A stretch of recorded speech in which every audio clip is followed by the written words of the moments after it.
Everyone welcome to LTX classes. ఈరోజు మనం the Hindu analysis important articles discuss చేద్దామా.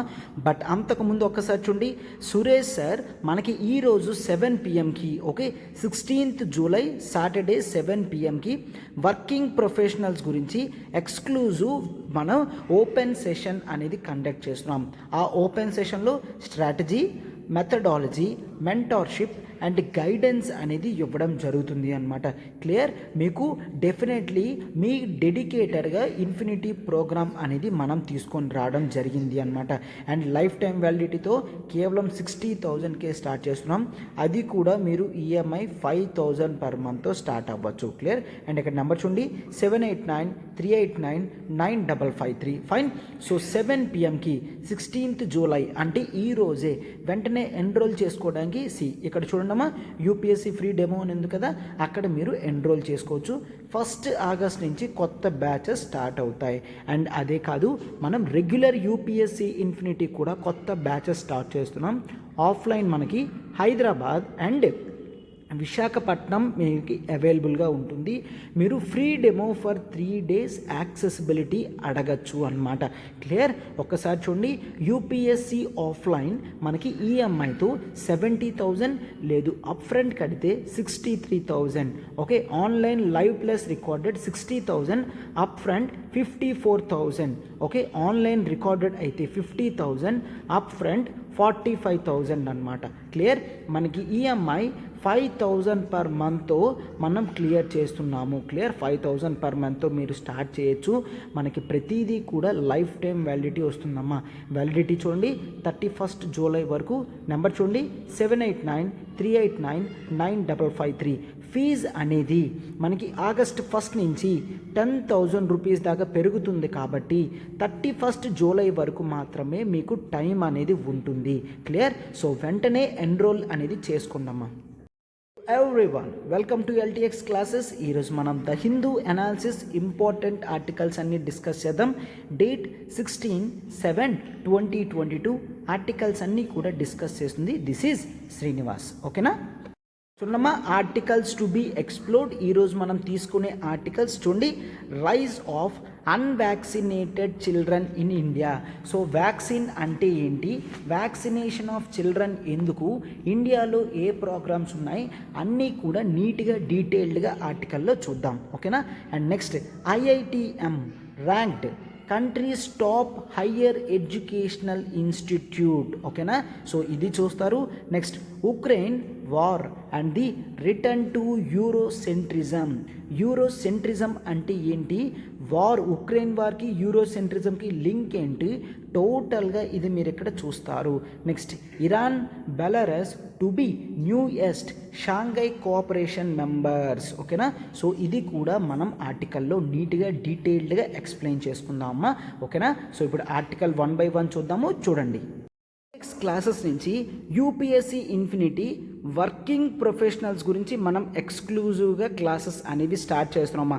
Exclusive live classes మనం వీకెండ్స్లో Monday to Friday working professionals busy ఉంటారు కాబట్టి సాటర్డే సండే ఎక్స్క్లూజివ్గా మనం క్లాసెస్ అనేది తీసుకొస్తున్నాం. క్లియర్? సో 1 ఆగస్ట్ నుంచి కొత్త బ్యాచ్ అనేది ఎక్స్క్లూజివ్గా మీకు స్టార్ట్ అవ్వబోతుంది. సో అయితే చూడండి, మీకు exclusive mentorship and exclusive guidance కూడా ఇవ్వడం జరుగుతుంది అనమాట. క్లియర్? సో మీకు ఏ విధమైన డౌట్ ఉన్నా కూడా ఈరోజు మనకి 7 PM Suresh sir mentorship open session అనేది చేస్తున్నారు. మీరు దాంట్లో అడగచ్చు అనమాట. క్లియర్? సో ఇక్కడ చూడండి, కేవలం 60,000 రూపీస్కి మనం బ్యాచెస్ అనేవి స్టార్ట్ చేస్తున్నాం. అండ్ అది కూడా మీరు easy EMI option 5,000 per month కడుతూ క్లియర్ చేయొచ్చు అనమాట. ఫైన్. సో చూడండి, ఫీజ్ అనేది 70,000 దాకా పెరిగిపోతుందమ్మా. 1 ఆగస్ట్ కాదా అని మీరు ధీమా పడితే ఫీజు అనేది పెరిగిపోతుంది. సో సబ్స్క్రిప్షన్ వెంటనే మీరు తీసుకోండమ్మా, మీకు లైఫ్ టైం వ్యాలిడిటీ అనేది వస్తుంది. క్లియర్? లైఫ్ టైం వ్యాలిడిటీతో మీకు టోటల్గా వస్తుంది. ఇక్కడ నెంబర్ చూడండి 7893899553. సో వర్కింగ్ ప్రొఫెషనల్స్కి this is the best time అన్నమాట. క్లియర్? అండ్ ఒకసారి చూడండి, UPSC infinity for college students కొత్త బ్యాచెస్ మనం 1 ఆగస్ట్ నుంచి స్టార్ట్ చేస్తున్నాం. సో ఫీచర్స్ ఆఫ్ కోర్స్ చూస్తే మీరు చూడండి, ఫస్ట్ ఇయర్లో డెడికేటెడ్ ఎసెన్షియల్ స్కిల్స్ అన్నీ చెప్పడం జరుగుతుంది.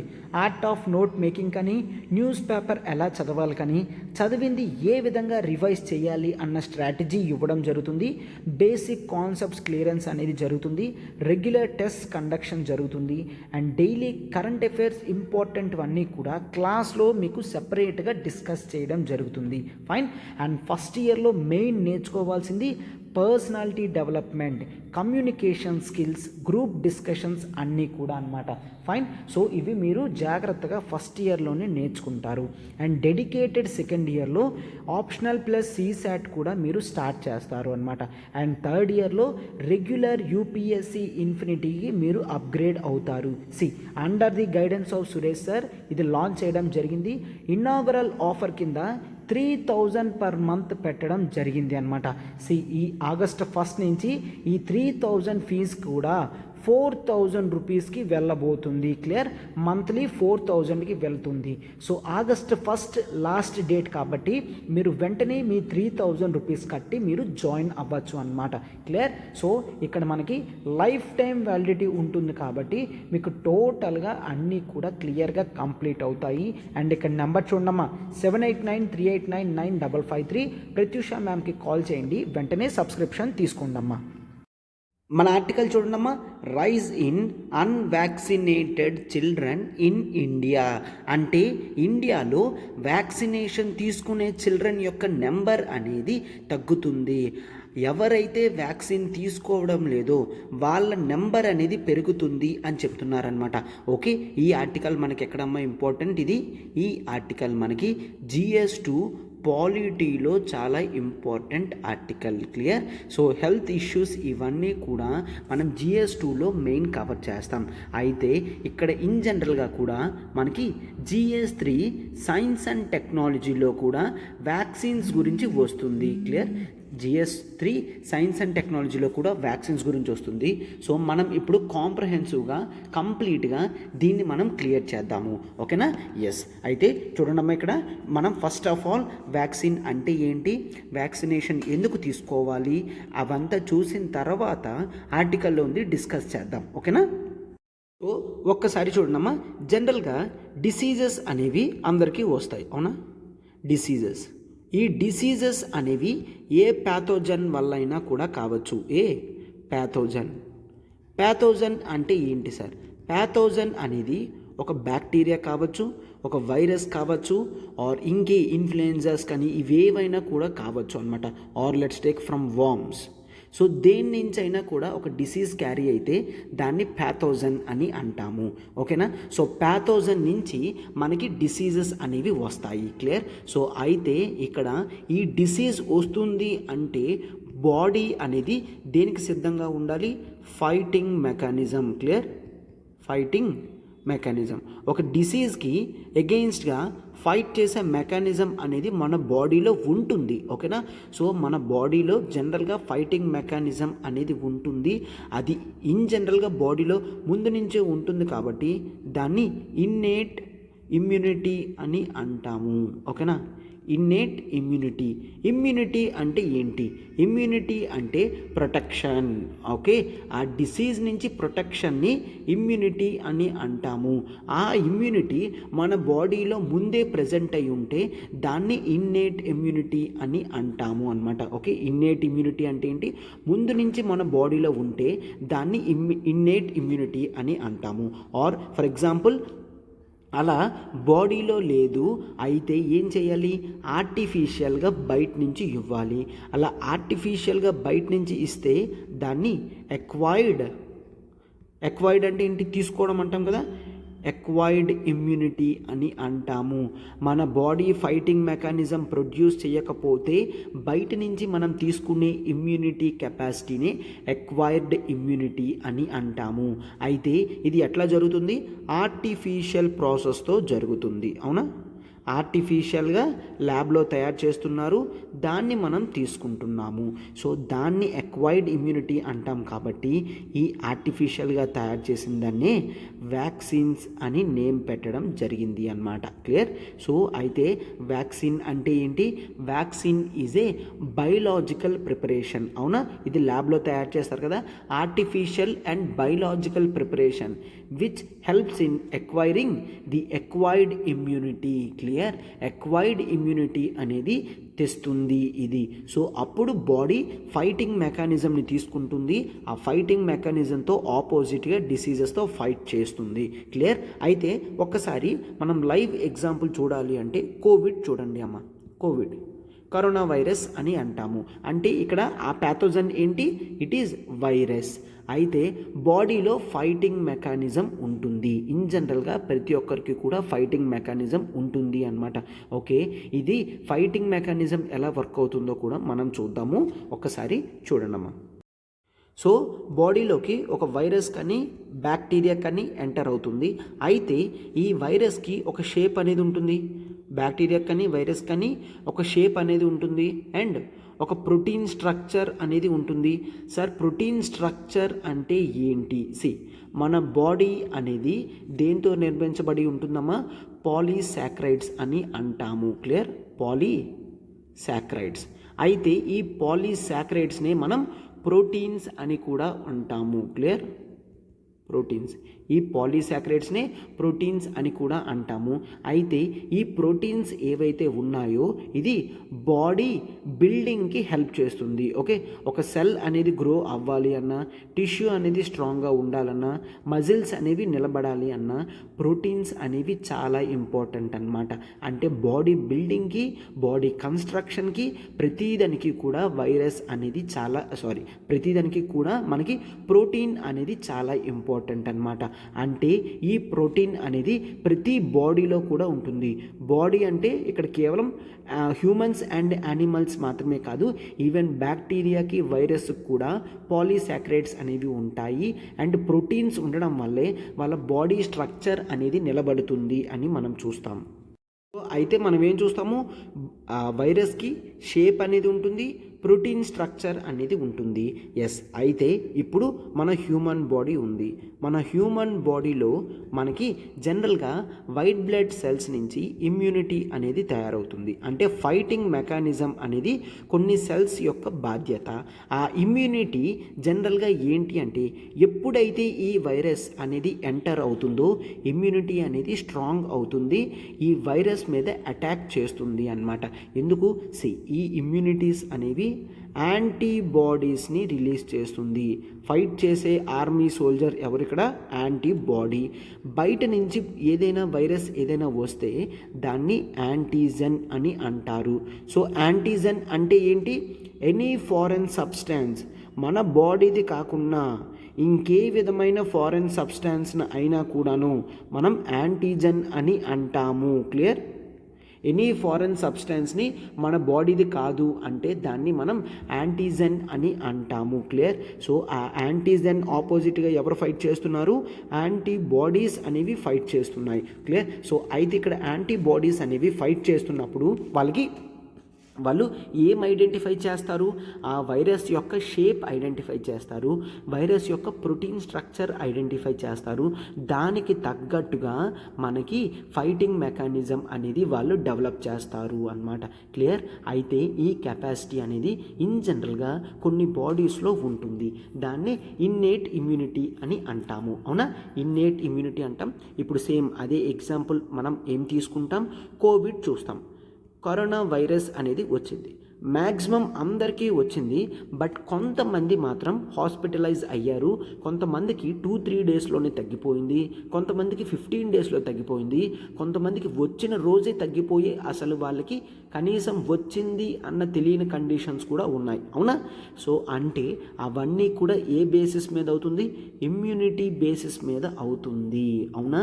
సో అంటే మన బాడీలో ఫుల్ ఇమ్యూనిటీ అనేది ఉన్నది అంటే ఇంకా పర్ఫెక్ట్గా బాడీ అనేది ఎటువంటి డిసీజెస్ కూడా తీసుకోవట్లేదు అన్నమాట. మనం హెల్తీగా స్ట్రాంగ్గా ఉన్నాం. సరే, అయితే ఈ ఇమ్యూనిటీ పెరగాలి అంటే ఏం చేయాలి? ఇమ్యూనిటీ పెరగాలి అంటే స్టార్టింగ్ నుంచి ప్రాపర్ డైట్, బాడీకి ఎటువంటి రిక్వైర్మెంట్స్ ఉన్నాయో అవన్నీ కూడా పంపిస్తుంటే ఇమ్యూనిటీ అనేది పెరుగుతుంది అన్నమాట. క్లియర్? ఎస్. అందుకే మెయిన్ ప్రెగ్నెంట్ ఉమెన్గా ఉన్నప్పుడు మంచి ప్రోటీన్ అండ్ న్యూట్రిషియస్ ఫుడ్ అనేది తీసుకోమంటారు. బేబీస్ ఎప్పుడైతే మదర్ ఊమ్ ఊంబ్ నుంచే ప్రోటీన్ అండ్ న్యూట్రిషియస్ ఫుడ్ తీసుకుంటారో వాళ్ళకి ఇన్ జనరల్గా ఎక్కువ ఇమ్యూనిటీ అనేది ఉంటుంది అన్నమాట, రైట్. సో అయితే ఇప్పుడు మనం వ్యాక్సిన్స్ ఎందుకో అర్థమైంది కదా. ప్రతి బాడీ కూడా ఇట్లాగా వైరస్ని తట్టుకునే కెపాసిటీ లేకపోవచ్చు. లేకపోతే దాన్ని మనం ఏం చేయాలి, ల్యాబ్లో తయారు చేసింది, ఆర్టిఫిషియల్గా తయారు చేసింది బాడీలోకి ఇంజెక్ట్ చేయాలి. బాడీలోకి ఇంజెక్ట్ చేస్తే అప్పుడు ఈ ఇమ్యూనిటీ మన బాడీలో ఏదైతే ఉందో దానికి తెలుస్తుంది అనమాట. ఏంటి, రాంగ్ స్ట్రాటజీ అనేది ఫాలో అవుతున్నాను, ఈ వైరస్ని కిల్ చేయాలంటే నేను వేరే స్ట్రాటజీ ఫాలో అవ్వాలి అని అప్పుడు స్టార్ట్ చేస్తాయన్నమాట. అర్థమైందా అమ్మా? సో ఏదైతే మనం ఆర్టిఫిషియల్గా తయారు చేసి పంపిస్తామో అవి ఆల్రెడీ బాడీలో ఉన్న ఇమ్యూనిటీస్ చెప్తాయన్నమాట.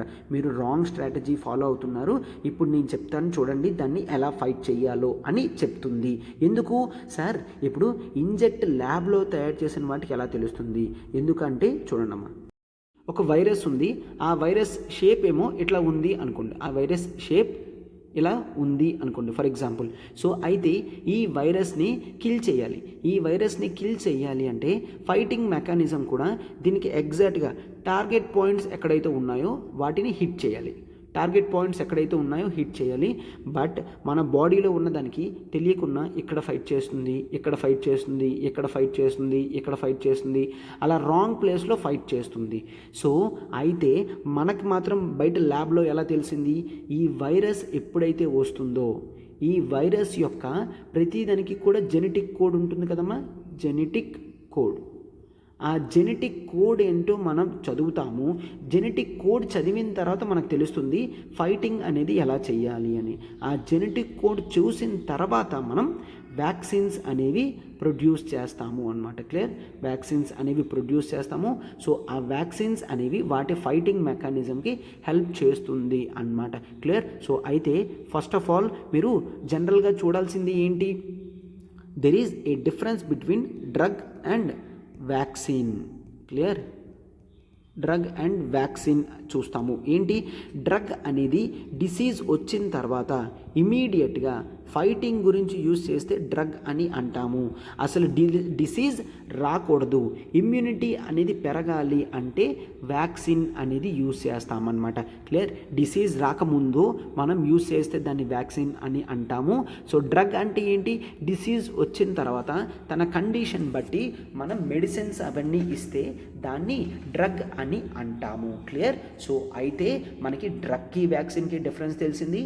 ఒక వైరస్ని చూసి వ్యాక్సిన్ ఎట్లా కనిపెడతారో తెలిసింది. వ్యాక్సిన్ ఇంపార్టెన్స్ కూడా చూసాము, ఇమ్యూనిటీ అంటే ఏంటో కూడా చూసాం. అవునా? సో అయితే ఫైనల్గా వ్యాక్సిన్ అంటే ఏంటి, it is an acquired immunity. Clear?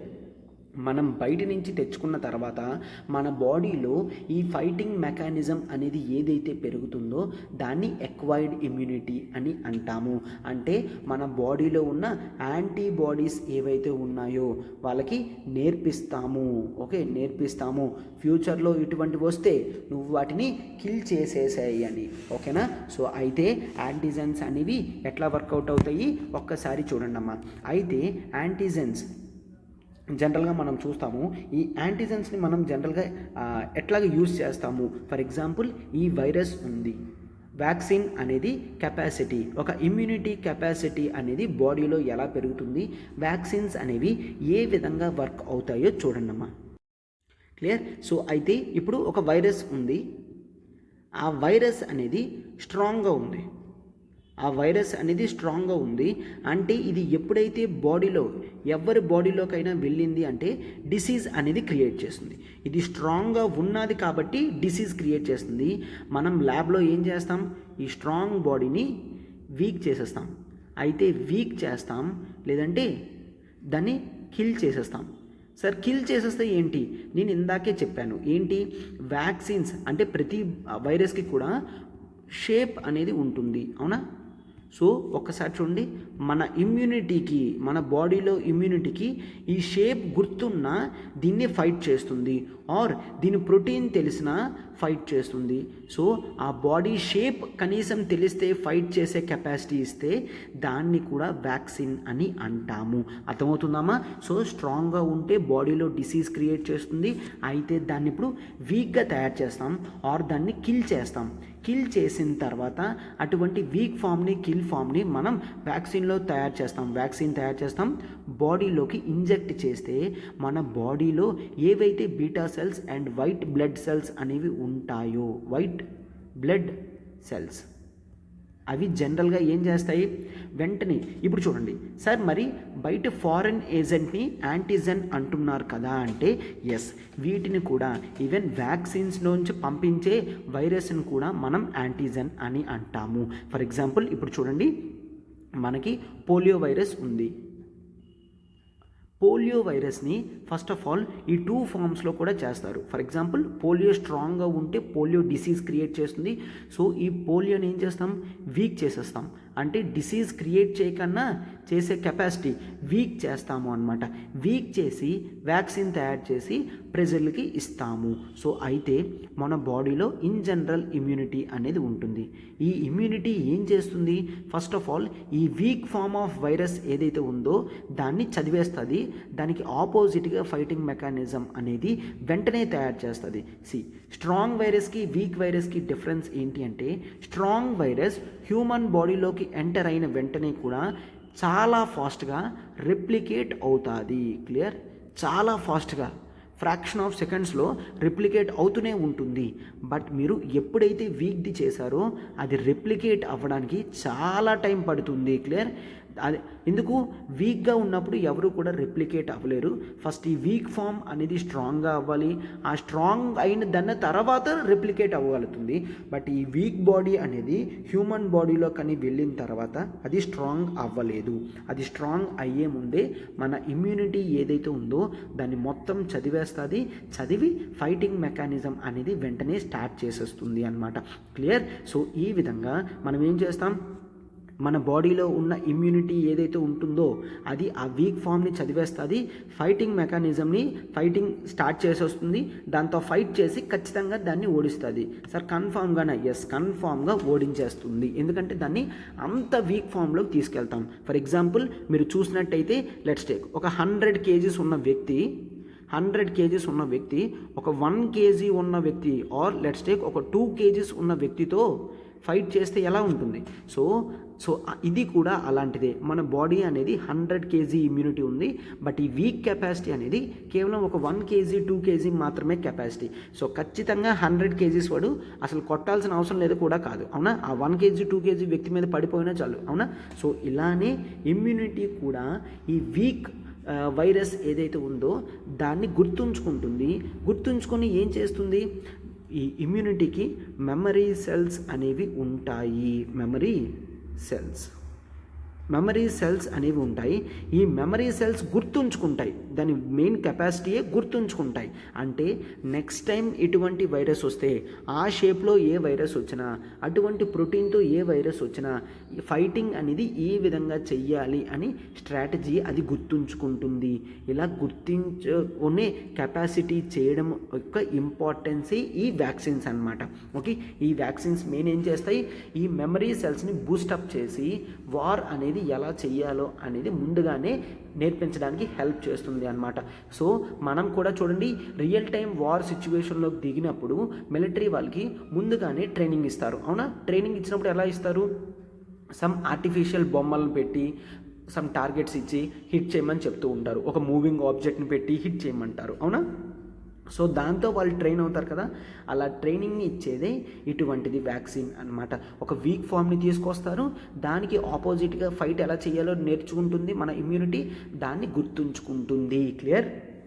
So అందుకని మీరు జనరల్గా స్మాల్ పాక్స్ అవి ఏమైనా ఒకసారి వస్తే మళ్ళీ లైఫ్లో రావు అన్నమాట. సో ఎవరికో కానీ రేరెస్ట్ ఆఫ్ ది రేర్ కేసెస్లో కానీ రిపీట్ అవ్వవు.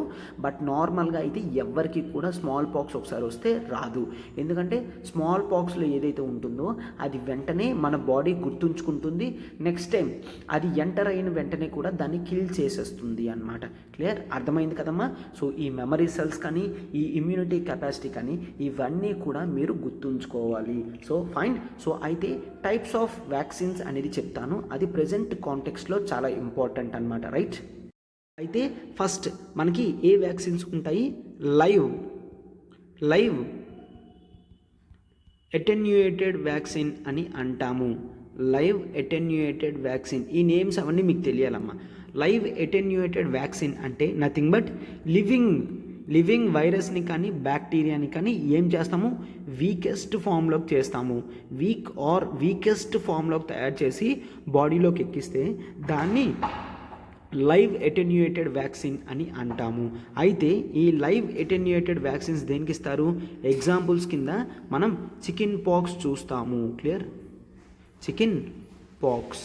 అండ్ ఆ తర్వాత కొన్ని ఫ్లూస్కి మనం ఆపోజిట్గా ఈ లైవ్ అటెన్యూయేటెడ్ వ్యాక్సిన్స్ ఇస్తాము. క్లియర్? అండ్ ఆ తర్వాత మనం వీకెస్ట్ ఫామ్ అవుట్ చూసాం సార్. తర్వాత మీరు కిల్ అయినవి కూడా ఇస్తారన్నారు కదా. ఎస్, దాన్ని మనం ఇన్యాక్టివేటెడ్ అని అంటాము. Inactivated vaccines. Clear? Inactivated vaccines. Even ఇక్కడ లైవ్ అటెన్యూయేటెడ్లో మనం పోలియో కూడా పెట్టచ్చు. పోలియో బోత్ లైవ్ అటెన్యూయేటెడ్ ఇస్తారు అండ్ ఇన్యాక్టివేటెడ్ ఫామ్లో కూడా ఇస్తారు అనమాట. క్లియర్? సో ఇన్యాక్టివేటెడ్ ఫామ్లో మనం అంటే కిల్ చేసేస్తారు, వైరస్ని కిల్ చేసేస్తారు. సో దాని షేప్ అనేది మన బాడీ గుర్తుంచుకుంటే చాలు, ఫైటింగ్ మెకానిజం అనేది నెక్స్ట్ టైం నుంచి చేసేస్తుంది. అవునా? సో అయితే ఇక్కడ పోలియో అనేది ఇవ్వడం జరుగుతుంది. అండ్ ఆ తర్వాత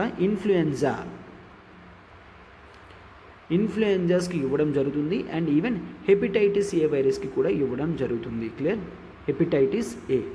హెపటైటిస్ ఏకి కూడా ఇవ్వడం జరుగుతుంది. ఓకేనా? సో అయితే ఇక్కడ జనరల్గా ఏమిస్తాము, లైవ్ అటెన్యూయేటెడ్, ఇన్యాక్టివేటెడ్లో మొత్తం టోటల్ వైరస్ బాడీ అంతా ఎక్కిస్తాం. టోటల్ వైరస్ బాడీ అంతా అవసరం లేదు అంటే దాన్ని సబ్ యూనిట్ వ్యాక్సిన్స్ అని అంటాము. Clear? Sub unit vaccines. Sub unit అంటే ఏంటి? టోటల్ వైరస్ యొక్క పూర్తి బాడీ ఎక్కించాల్సిన అవసరం లేదు, కొంత ఎక్కిస్తే చాలు, ఫైటింగ్ మెకానిజం టోటల్గా మన బాడీ నేర్చుకోగలది అని అనుకుంటే అటువంటప్పుడు ఇస్తాము. దీనికి మెయిన్ ఎగ్జాంపుల్ ఏంటమ్మా? పెర్టుసిస్ అని అంటాము. పెర్టుసిస్ అంటే నథింగ్ బట్ ఊపింగ్ కఫ్. ఓకేనా? ఊపింగ్ కఫ్ అని అంటాము. ఈ ఊపింగ్ కఫ్నే పెర్టుసిస్ అని అంటాం. దీనికి ఆపోజిట్గా తయారు చేసే వ్యాక్సిన్స్ అనేవి సబ్ యూనిట్ వ్యాక్సిన్స్ అని అంటాము. అండ్ ఆ తర్వాత మరొకటి మెయిన్ ఉంటుంది, అదేంటో చూడండమ్మా. మనం కాంజుగేట్ వ్యాక్సిన్ అని అంటాము. సార్ పేరేంటి వెరైటీగా ఉంది? ఎస్, దీన్నే కాంజుగేట్ వ్యాక్సిన్ అని అంటాం. కాంజుగేట్ వ్యాక్సిన్లో ఏం చూస్తామంటే నేను ఇందాక చెప్పాను ఏంటి, వైరస్ ఉంది అంటే వైరస్ పైన బాడీ మీద స్ట్రక్చర్ అనేది ఉంటుంది. ఈ స్ట్రక్చర్ని ఎవరు డిసైడ్ చేస్తారమ్మా? దట్ ఈస్ పాలీసాక్రైడ్స్ అని అంటాం. అవునా? పాలీసాక్రైడ్స్ ఉంటాయి. ఈ పాలీసాక్రైడ్స్ని ప్రోటీన్స్ కింద డెవలప్ చేస్తారు. అవునా? ఈ పాలీసాక్రైడ్సే ప్రోటీన్స్ కింద అవుతాయి. సో అయితే కాంజుగేట్ వ్యాక్సిన్లో మనం ఏం చూస్తాము, ఆ బ్యాక్టీరియా కానీ వైరస్ యొక్క కోటింగ్ చూస్తాము. అంటే ఆ పాలీసాక్రైడ్స్ అనేవి అబ్జర్వ్ చేస్తాము, తన ప్రోటీన్ కంటెంట్ అనేది అబ్జర్వ్ చేస్తాము అనమాట. సో అబ్జర్వ్ చేసి కేవలం ఆ పాలీసాక్రైడ్స్ని డినోట్ చేస్తూ వ్యాక్సిన్స్ అనేవి తయారు చేస్తే దాన్ని జనరల్గా మనం కాంజుగేట్ వ్యాక్సిన్ అని అంటాము అనమాట. ఇది జనరల్గా చూస్తే మనం ఇందాక లైవ్ అటెన్యూయేటెడ్ చూసాం కదా, ఆ లైవ్ అటెన్యూయేటెడ్ వ్యాక్సిన్స్ కన్నా ఇవి స్ట్రాంగ్గా పనిచేస్తాయి. ఎందుకంటే ఇక్కడ మనం మెయిన్ కావాల్సిన ప్రోటీన్ స్ట్రక్చర్ యొక్క పాలీసాక్రైడ్స్ని మన బాడీలోకి ఎక్కిస్తున్నామంటే దానికి ఇంకా క్లియర్గా తెలుస్తుంది అని చూస్తాం. ఫైన్. సో అయితే దీనికి ఎగ్జాంపుల్ ఏమిస్తామో చూడండి. వీటికి ఎగ్జాంపుల్ కింద hepatitis B. Clear? Hepatitis B అనేది ఇవ్వడం జరుగుతుంది. క్లియర్? సార్ ఇందాక హెపటైటిస్ ఏ చెప్పాను, ఇప్పుడు ఇది హెపటైటిస్ బి అనమాట. క్లియర్? అండ్ ఆ తర్వాత మరో డిసీజ్ ఉంటుంది, దాన్నే న్యూమోకోకల్ డిసీజ్ అని అంటాము. క్లియర్?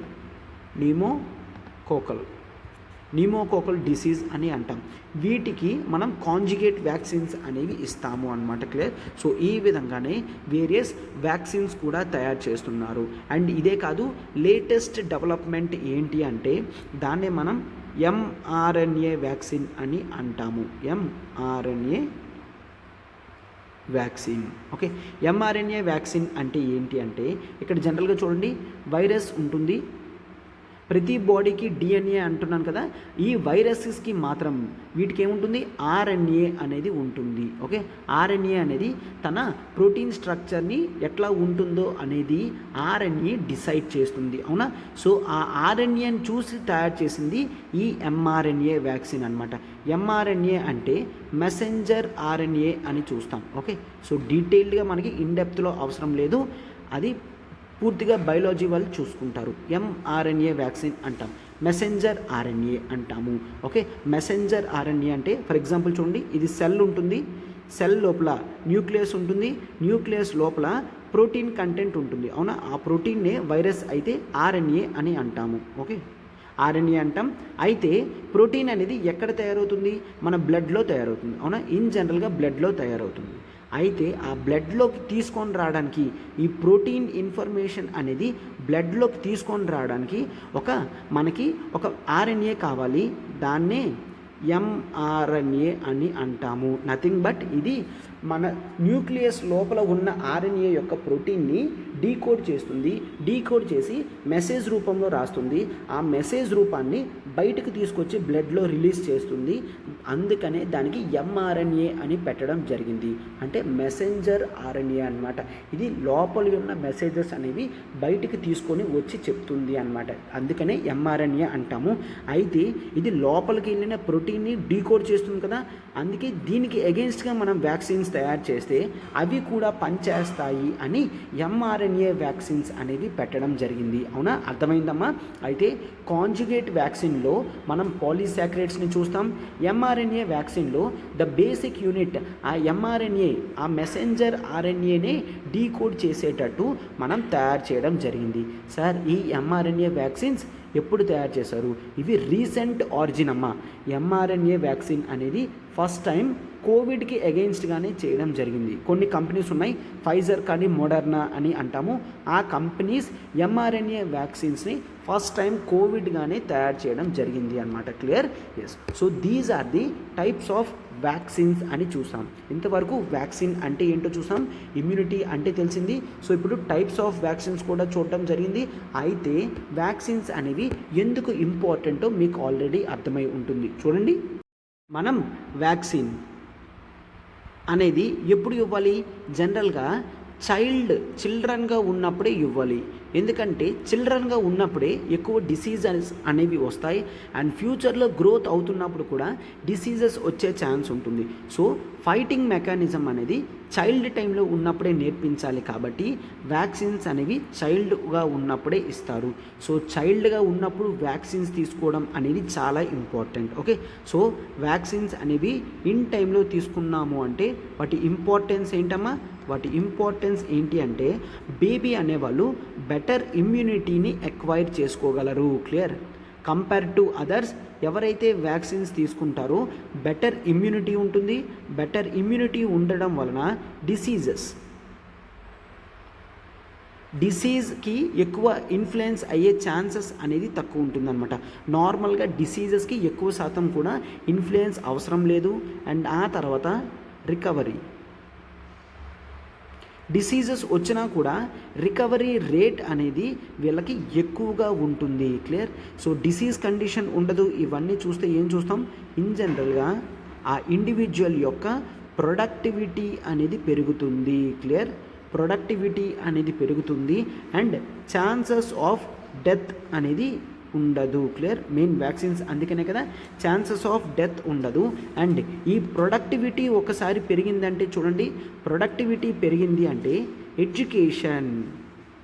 ఎడ్యుకేషన్ సిస్టమ్ స్ట్రాంగ్గా ఎఫెక్టివ్గా జరుగుతుంది. ఎడ్యుకేషన్ కరెక్ట్గా జరిగింది అంటే వీళ్ళకి ఏమవుతుంది? ఆపర్చునిటీస్ అనేవి ఉంటాయి. క్లియర్? ఒక డిసీజ్ వచ్చిన స్టూడెంట్ అనేవాడు రెగ్యులర్గా స్కూల్కి కాలేజ్కి వెళ్ళలేడు. బట్ వ్యాక్సిన్స్ తీసుకొని స్ట్రాంగ్గా ఉన్న స్టూడెంట్ అనేవాడు ఎడ్యుకేషన్ నేర్చుకోగలడు. ఆపర్చునిటీస్ అనేవి పెరుగుతాయి. ఆపర్చునిటీస్ అనేవి పెరిగితే స్టాండర్డ్ ఆఫ్ లివింగ్ అంటే జాబ్స్ వస్తాయి. స్టాండర్డ్ ఆఫ్ లివింగ్ కూడా పెరుగుతుంది. స్టాండర్డ్ ఆఫ్ లివింగ్ పెరిగింది అంటే ఎస్ ఆఫ్ కోర్స్ హెల్త్ నీడ్స్ని మళ్ళీ ఇంపార్టెంట్గా ఇస్తాడు అనమాట. అవునా? సో ఎప్పుడైతే స్టాండర్డ్ ఆఫ్ లివింగ్ పెరుగుతుందో హెల్త్కి ఇంపార్టెన్స్ అనేది ఇవ్వడం జరుగుతుంది. క్లియర్? సో అర్థమైంది కదమ్మా ఇంపార్టెన్స్ ఆఫ్ వ్యాక్సిన్స్ అనేవి. సో ఖచ్చితంగా అందుకే ప్రతి ఒక్కరికి కూడా వ్యాక్సిన్స్ అనేవి ఇవ్వాలి. సో అందుకనే గవర్నమెంట్ కొన్ని స్కీమ్స్ అనేవి తీసుకొని రావడం జరిగింది అనమాట. వాటిని మనం ఇమ్యునైజేషన్ ప్రోగ్రామ్స్ అని అంటాము. ఈ డిసీజెస్ ఏవైతే వస్తున్నాయో, ఈ బ్యాక్టీరియల్ డిసీజెస్ కానీ వైరల్ డిసీజెస్ వస్తున్నాయో వాటికి ఆపోజిట్గా రెగ్యులర్గా వ్యాక్సిన్స్ ఇవ్వడానికి ప్రోగ్రామ్స్ అనేవి చేయడం జరిగింది అన్నమాట. క్లియర్? దాన్నే ఇమ్యునైజేషన్ ప్రోగ్రామ్ అని అంటాము. సో ఒక్కసారి చూడండి అది ఇండిపెండెన్స్ వచ్చిన వెంటనే కూడా ఈ ఇమ్యునైజేషన్ ప్రోగ్రామ్ అనేది ఫోకస్ చేయడం జరిగింది అనమాట. బట్ అంత ఎక్కువ కాన్సన్ట్రేటెడ్గా డెడికేటెడ్గా ఇమ్యునైజేషన్ అనేది చేయడం లేదు. సో డిసీజెస్ అనేవి స్టేట్లో పెరిగిపోతున్నాయి. సో ఆ తర్వాత అలా జరగకూడదు అని మనం ఏం చేసాం, 1978లో first time extended program on immunization అని పెట్టడం జరిగింది. Clear? Extended program on immunization. Okay, ఇమ్యునైజేషన్ని ఎక్స్టెండ్ చేయాలి. ఎందుకు? ఫోకస్ పెట్టకపోతే తీసుకునే వాళ్ళ నెంబర్ తగ్గిపోతుంది, రెగ్యులర్గా వ్యాక్సిన్స్ తీసుకునే వాళ్ళ నెంబర్ తగ్గిపోతుంది అని చెప్పి ఫోకస్డ్గా ఉండాలి అని 1978లో తీసుకొని రావడం జరిగింది. అయితే దీన్ని 1985లో రీనేమింగ్ చేయడం జరిగింది. 1985లో ఏమని చేశారు, యూనివర్సల్ ఇమ్యునైజేషన్ ప్రోగ్రామ్ అని తీసుకొని రావడం జరిగింది. Clear? Universal immunization programme. Clear? అంటే కేవలం అర్బన్ ఏరియాస్ మాత్రమే కాదు, ఎంతవరకు అర్బన్ ఏరియాస్ మాత్రమే ఉండేవి, దాన్ని దాటుకుంటూ వెళ్ళడం అనేది జరిగింది అనమాట. అంటే రూరల్ ఏరియాస్లో కూడా ఎక్కువ ఇమ్యునైజేషన్ ప్రోగ్రామ్స్ అనేవి పెట్టారు. క్లియర్? అండ్ ఆ తర్వాత ఈ ప్రోగ్రామ్ యూనివర్సల్ ఇమ్యునైజేషన్ ప్రోగ్రామ్ ఏదైతే ఉందో దాన్ని 1992లో ఒక ప్రోగ్రాం పెట్టడం జరిగింది. దాన్ని child survival and safe motherhood programme. ఓకేనా? ఏంటది? Child survival. ఓకే, చైల్డ్ ఉండాలి and safe motherhood. Safe motherhood programme. Clear? Safe motherhood programme అని చూస్తాము. ఇది ఎప్పుడు ఇవ్వడం జరిగింది? 1992లో ఈ యూనివర్సల్ ఇమ్యునైజేషన్ ప్రోగ్రామ్ అనేది ఈ పార్ట్లో భాగంగా చేసేశారు. క్లియర్? అండ్ ఆ తర్వాత దీన్ని పెంచడం జరిగింది అనమాట. National reproductive child health programme కింద ఏమైంది, 2005లో వీటన్నిటినీ తీసుకొచ్చి మనం నేషనల్ రూరల్ హెల్త్ మిషన్ అనేది 2005లో స్టార్ట్ చేయడం జరిగింది.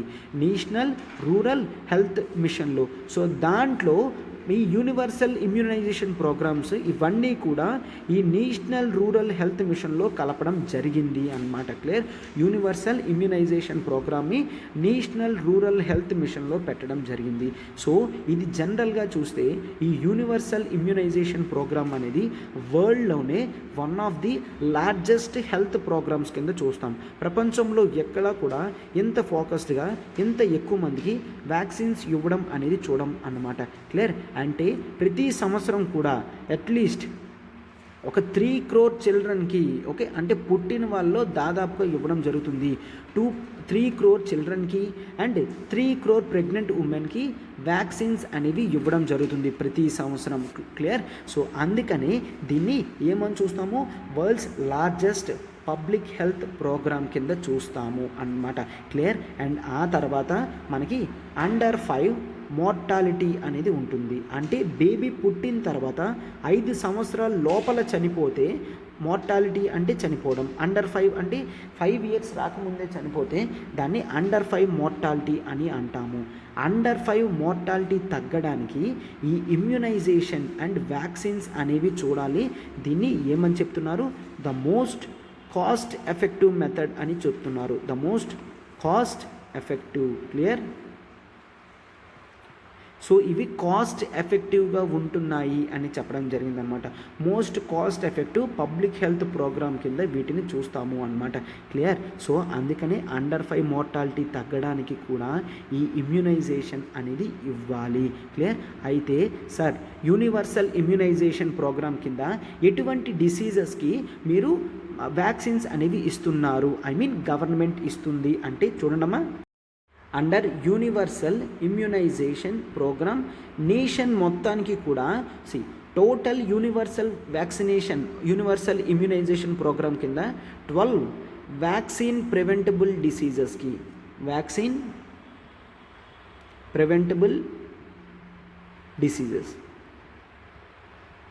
వ్యాక్సిన్ ప్రివెంటబుల్ డిసీజెస్కి ఇవ్వడం జరుగుతుంది.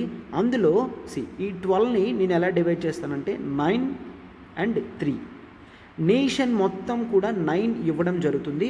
కొన్ని స్పెసిఫిక్ పార్ట్స్లో ఈ 3 ఇవ్వడం జరుగుతుంది. అయితే నేషన్ మొత్తం కూడా ఏవేవి ఇస్తున్నారు, దట్ ఈజ్ డిపిటి అని అంటాము. అంటే డిఫ్తీరియా, పెర్టుసిస్, టెటనస్ ఎప్పుడు కూడా ఈ డిపిటి కలిపి ఇన్ జనరల్గా ఇస్తారు అనమాట. ఆఫ్ కోర్స్ సో ఈ నెంబర్ అనేది 3 అయిపోతుంది. అండ్ ఆ తర్వాత పోలియోకి ఇస్తారు. ఓకే. అండ్ ఆ తర్వాత మీజల్స్కి ఇవ్వడం జరుగుతుంది. క్లియర్. మీజల్స్, రుబెల్లా డిసీజ్ అంటాము. దీన్నే ఈవెన్ ఎంఆర్ వ్యాక్సిన్ అని కూడా అంటారు. అంటే ఇక్కడ 2 అయిపోతున్నాయి, ఇక్కడ 3, 4, 2, 6 వ్యాక్సిన్స్ అనేవి ఇక్కడ కంప్లీట్ అయిపోతున్నాయి. అవునా. అండ్ ఆ తర్వాత childhood tuberculosis. Okay. Childhood TB అంటాము, అంటే ట్యూబర్క్యులోసిస్, చైల్డ్హుడ్ టీబీకి ఇవ్వడం జరుగుతుంది. క్లియర్. అండ్ ఆ తర్వాత హెపటైటిస్ బికి ఇవ్వడం జరుగుతుంది. అండ్ ఆ తర్వాత సో చూడండి ఇక్కడ 3, 1, 4, ఇక్కడ 2, 6, 7, 8. అవునా. సో 9th వన్ ఏంటి, that is meningitis. Okay. That is MENINGITIS. Okay. Meningitis and pneumonia అని అంటాము. క్లియర్. ఈ మెనంగైటిస్, న్యూమోనియా 2, 1 అది ఇస్తాము. క్లియర్.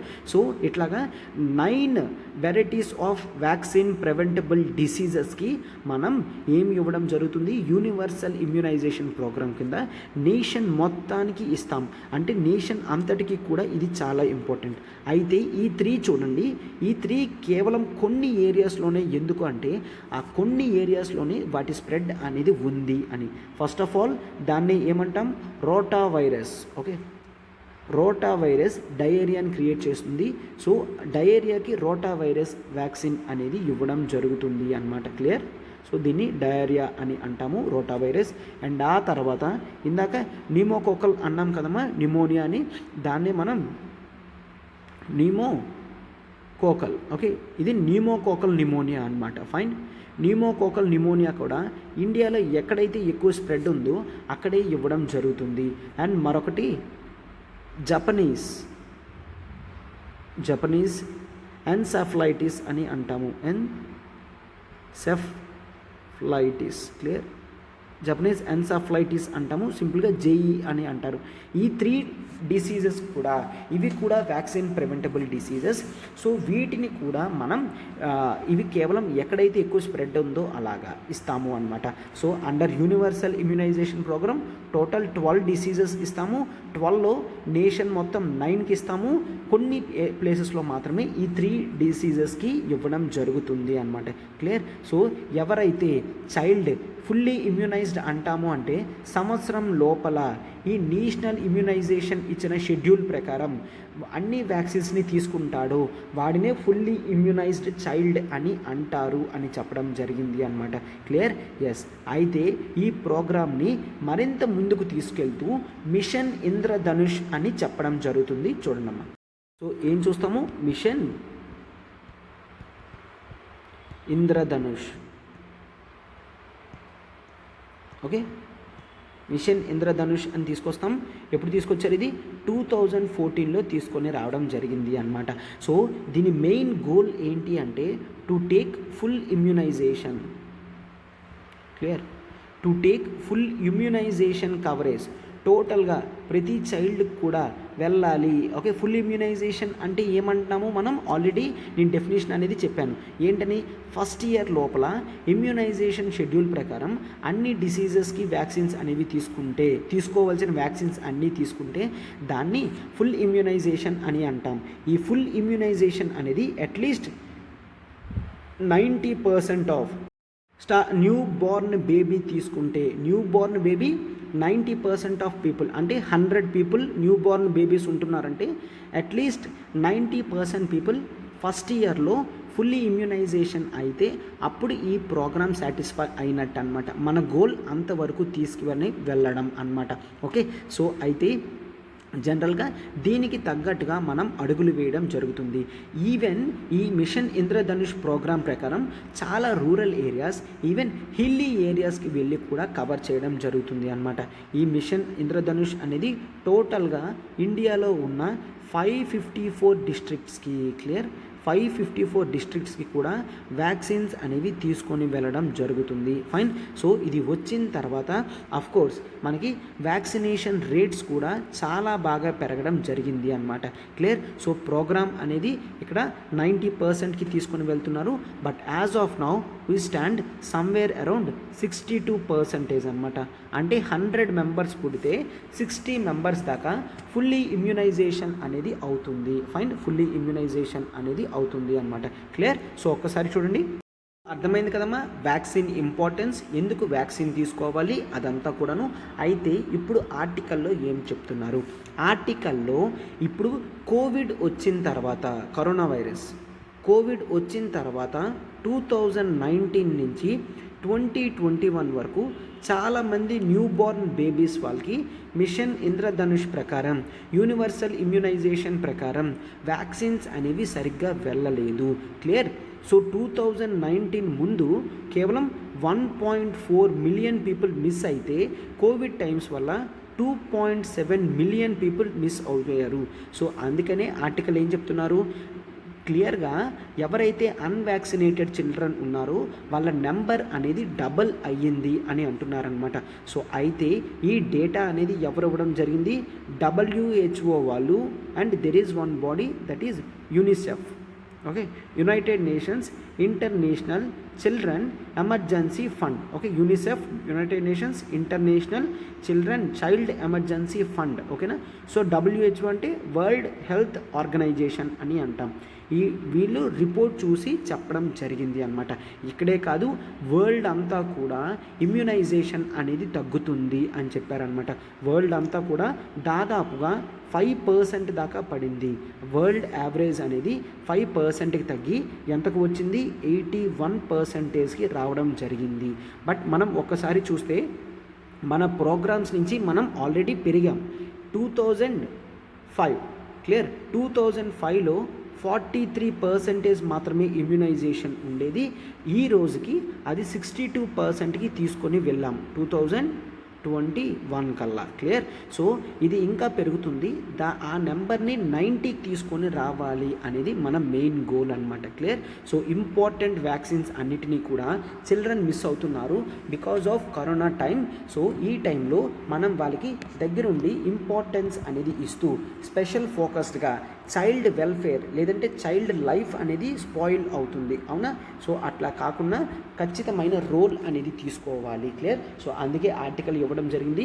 మీకు కూడా నేను టోటల్గా వ్యాక్సిన్ అంటే ఏంటి, వ్యాక్సిన్ ఇంపార్టెన్స్ కానీ వ్యాక్సిన్ ఎట్లా వర్క్ అవుతుంది అవన్నీ కూడా చెప్పడం జరిగింది. ఓకేనా. ఎస్. ఇప్పుడు మనం మన నెక్స్ట్ ఆర్టికల్లోకి వెళ్తున్నాం. చూడండమ్మా, ఆర్టికల్ చూడండమ్మా. మనకి ఇక్కడ IITM, okay, Indian institute of technology Madras అనేది కంట్రీలో టాప్ హయ్యర్ ఎడ్యుకేషన్ ఇన్స్టిట్యూట్ కింద రావడం జరిగింది అని అన్నారు. అవునా. సో అయితే ర్యాంకింగ్ అనేది ఎవరు ఇచ్చారమ్మా, ర్యాంకింగ్ అనేది NIRF వాళ్ళు ఇచ్చారు. NIRF అంటే ఏంటి, నేషనల్ ఇన్స్టిట్యూట్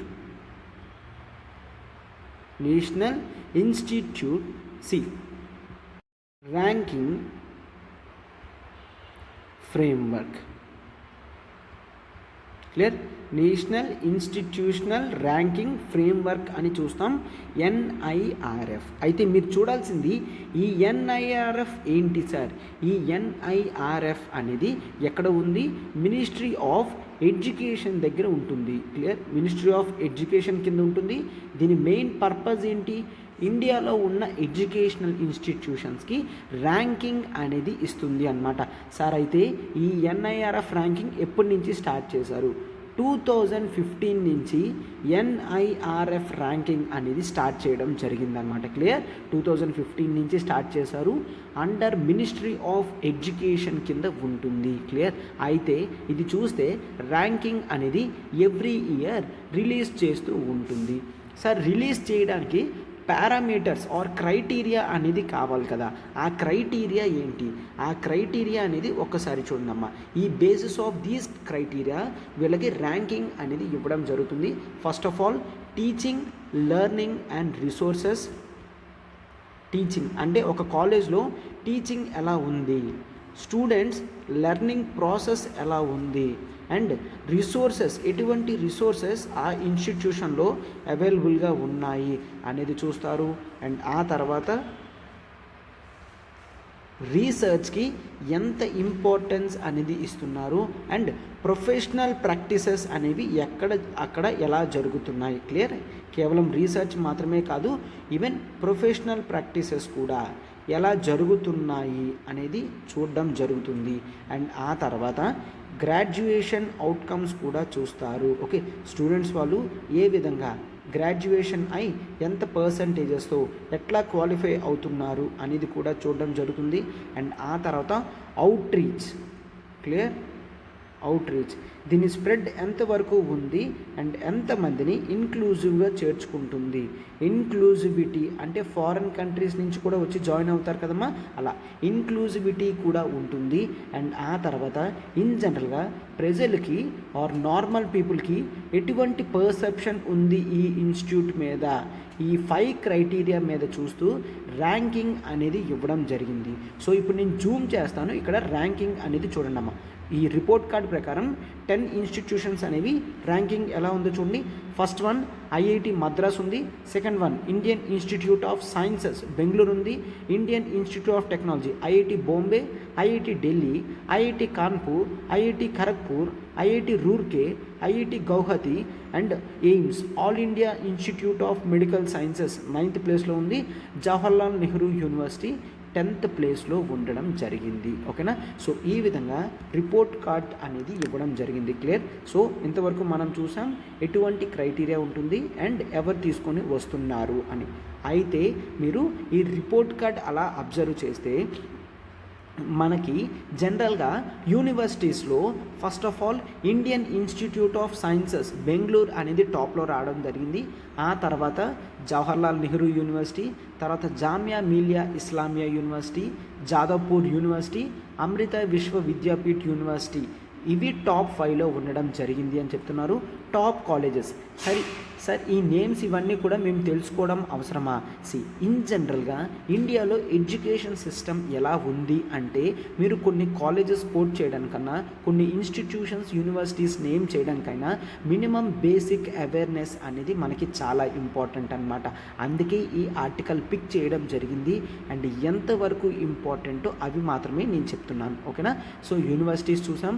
కాలేజెస్లో Miranda House, Hindu College, Presidency College, Loyola College, Lady Shriram College for women, ఇవి మనకి టాప్ 5 కాలేజెస్ కింద ఇండియాలో ఉన్నాయి. So clear. సో ఈ విధంగా మనం చూస్తాము అన్నమాట. అయితే ఈ ర్యాంకింగ్ అనేది కాలేజెస్కి ఇస్తారు, యూనివర్సిటీస్కి ఇస్తారు, రీసెర్చ్ ఇన్స్టిట్యూషన్స్కి కూడా ఇవ్వడం జరుగుతుంది అన్నమాట. క్లియర్. సో అయితే మనం వాళ్ళు ఏ ఇన్స్టిట్యూషన్స్కి ఆర్ ఎటువంటి బ్యాక్గ్రౌండ్స్కి ఇస్తారు అంటే ఒక్కసారి ఇక్కడ చూడండి. వాళ్ళు చెక్ చేసినప్పుడు ఆ డొమైన్ అనేది ఇంజనీరింగ్ది చెక్ చేస్తారు. క్లియర్. ఇంజనీరింగ్ చెక్ చేస్తారు, మేనేజ్మెంట్ చెక్ చేస్తారు. క్లియర్. మేనేజ్మెంట్ చెక్ చేస్తారు, ఫార్మసీవి చెక్ చేస్తారు, లా చెక్ చేస్తారు, మెడికల్ చెక్ చేస్తారు, ఆర్కిటెక్చర్ క్లియర్.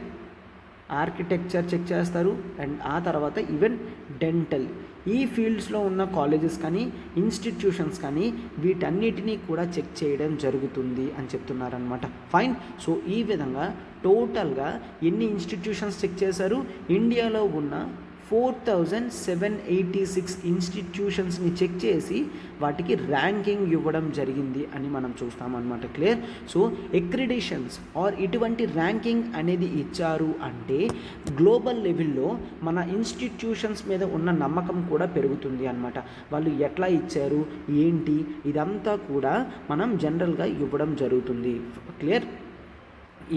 ఇది ఇంటర్నేషనల్ లెవెల్లో మన ఇన్స్టిట్యూషన్స్ యొక్క గొప్పతనం కూడా బయటికి తెలుస్తుంది అనమాట. అందుకే ఇటువంటి నేమింగ్ కానీ ఇటువంటి ర్యాంకింగ్ కానీ ఎప్పటికప్పుడు ప్రతి ఇయర్ కూడా NIRF అనేది రిలీజ్ చేస్తుంది. ఫైన్. ఎస్, ఇది ఆర్టికల్. మనం ఇప్పుడు నెక్స్ట్ ఆర్టికల్కి వెళ్తున్నాం. చూడండమ్మా. నెక్స్ట్ ఆర్టికల్ చూడండమ్మా.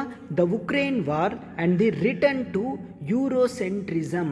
సో అయితే మనం ఇప్పుడు యూరోసెంట్రిజం అంటే ఏంటి, రిటర్న్ టు యూరోసెంట్రిజం అంటే ఏంటి, అసలు ఉక్రెయిన్ వార్కి ఇప్పటికీ లింక్ ఏంటి, అసలు ఉక్రెయిన్ వార్ యూరోప్ని ఎట్లా చేంజ్ చేసిందో అనేది పూర్తి ఆర్టికల్ అనమాట.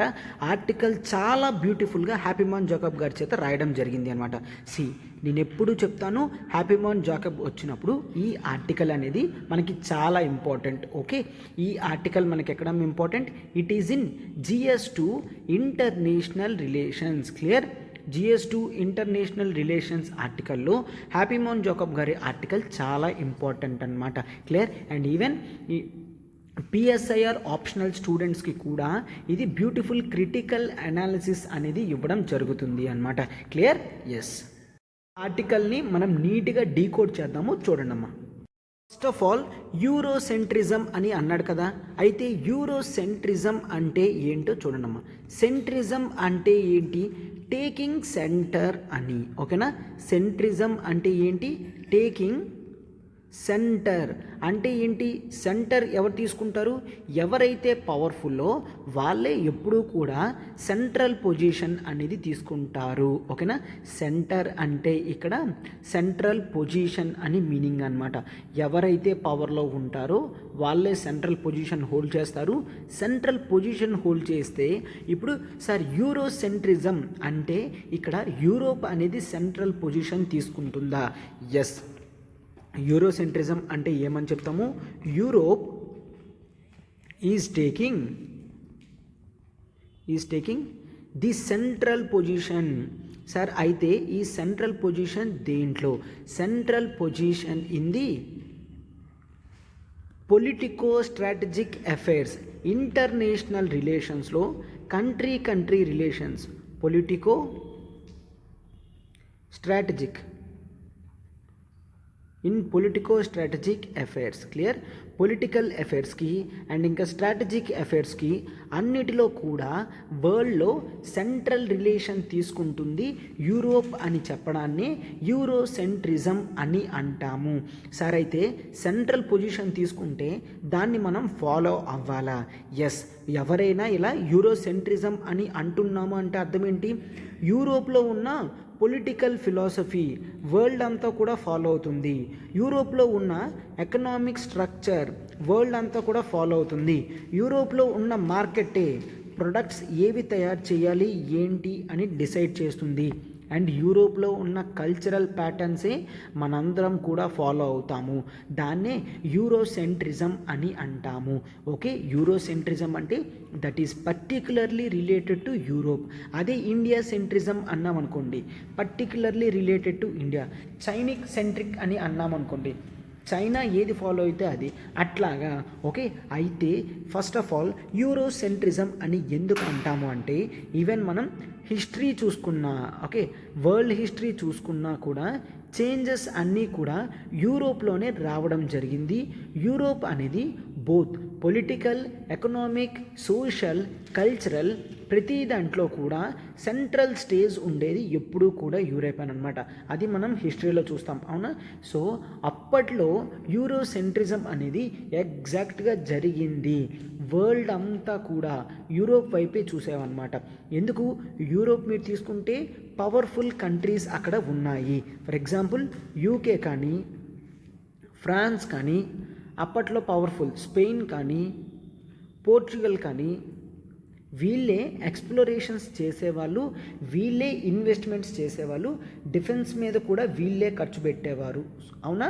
సో ఈవెన్ జర్మనీ కానీ ఇలా మొత్తం యూరోపే టోటల్గా ప్రపంచం అంతా కూడా కంట్రోల్ చేయాలి అంటే యూరోప్ జాగ్రత్తగా సపోర్ట్ చేస్తే చాలు. సో ఆ విధమైన రిలేషన్ అనేది అప్పుడు ఉండేది. దాన్నే యూరోసెంట్రిజం అని అంటాము. అర్థమైంది కదమ్మా? పొలిటికల్ అఫైర్స్లోని, ఎకనామిక్ అఫైర్స్లోని, మార్కెట్ అఫైర్స్లోని, కల్చరల్ అఫైర్స్లో ప్రతి దాంట్లో కూడా వరల్డ్ లెవెల్లో సెంట్రల్ పొజిషన్ యూరోప్ తీసుకుంటుంది కాబట్టి దాన్ని యూరోసెంట్రిజం అని అంటాము. క్లియర్? సో ఇప్పుడు యూరోసెంట్రిజం అనేది అయ్యింది కాబట్టి ఉక్రెయిన్ వార్ వలన యూరోసెంట్రిజం ఎందుకు మళ్ళీ అవుతుందో చూడండి అమ్మా. సో ఇక్కడ మనం ఆర్టికల్లో ఏం చెప్తున్నారు? రిటర్న్ టు యూరోసెంట్రిజం ఏమంటున్నారు? రిటర్న్. క్లియర్?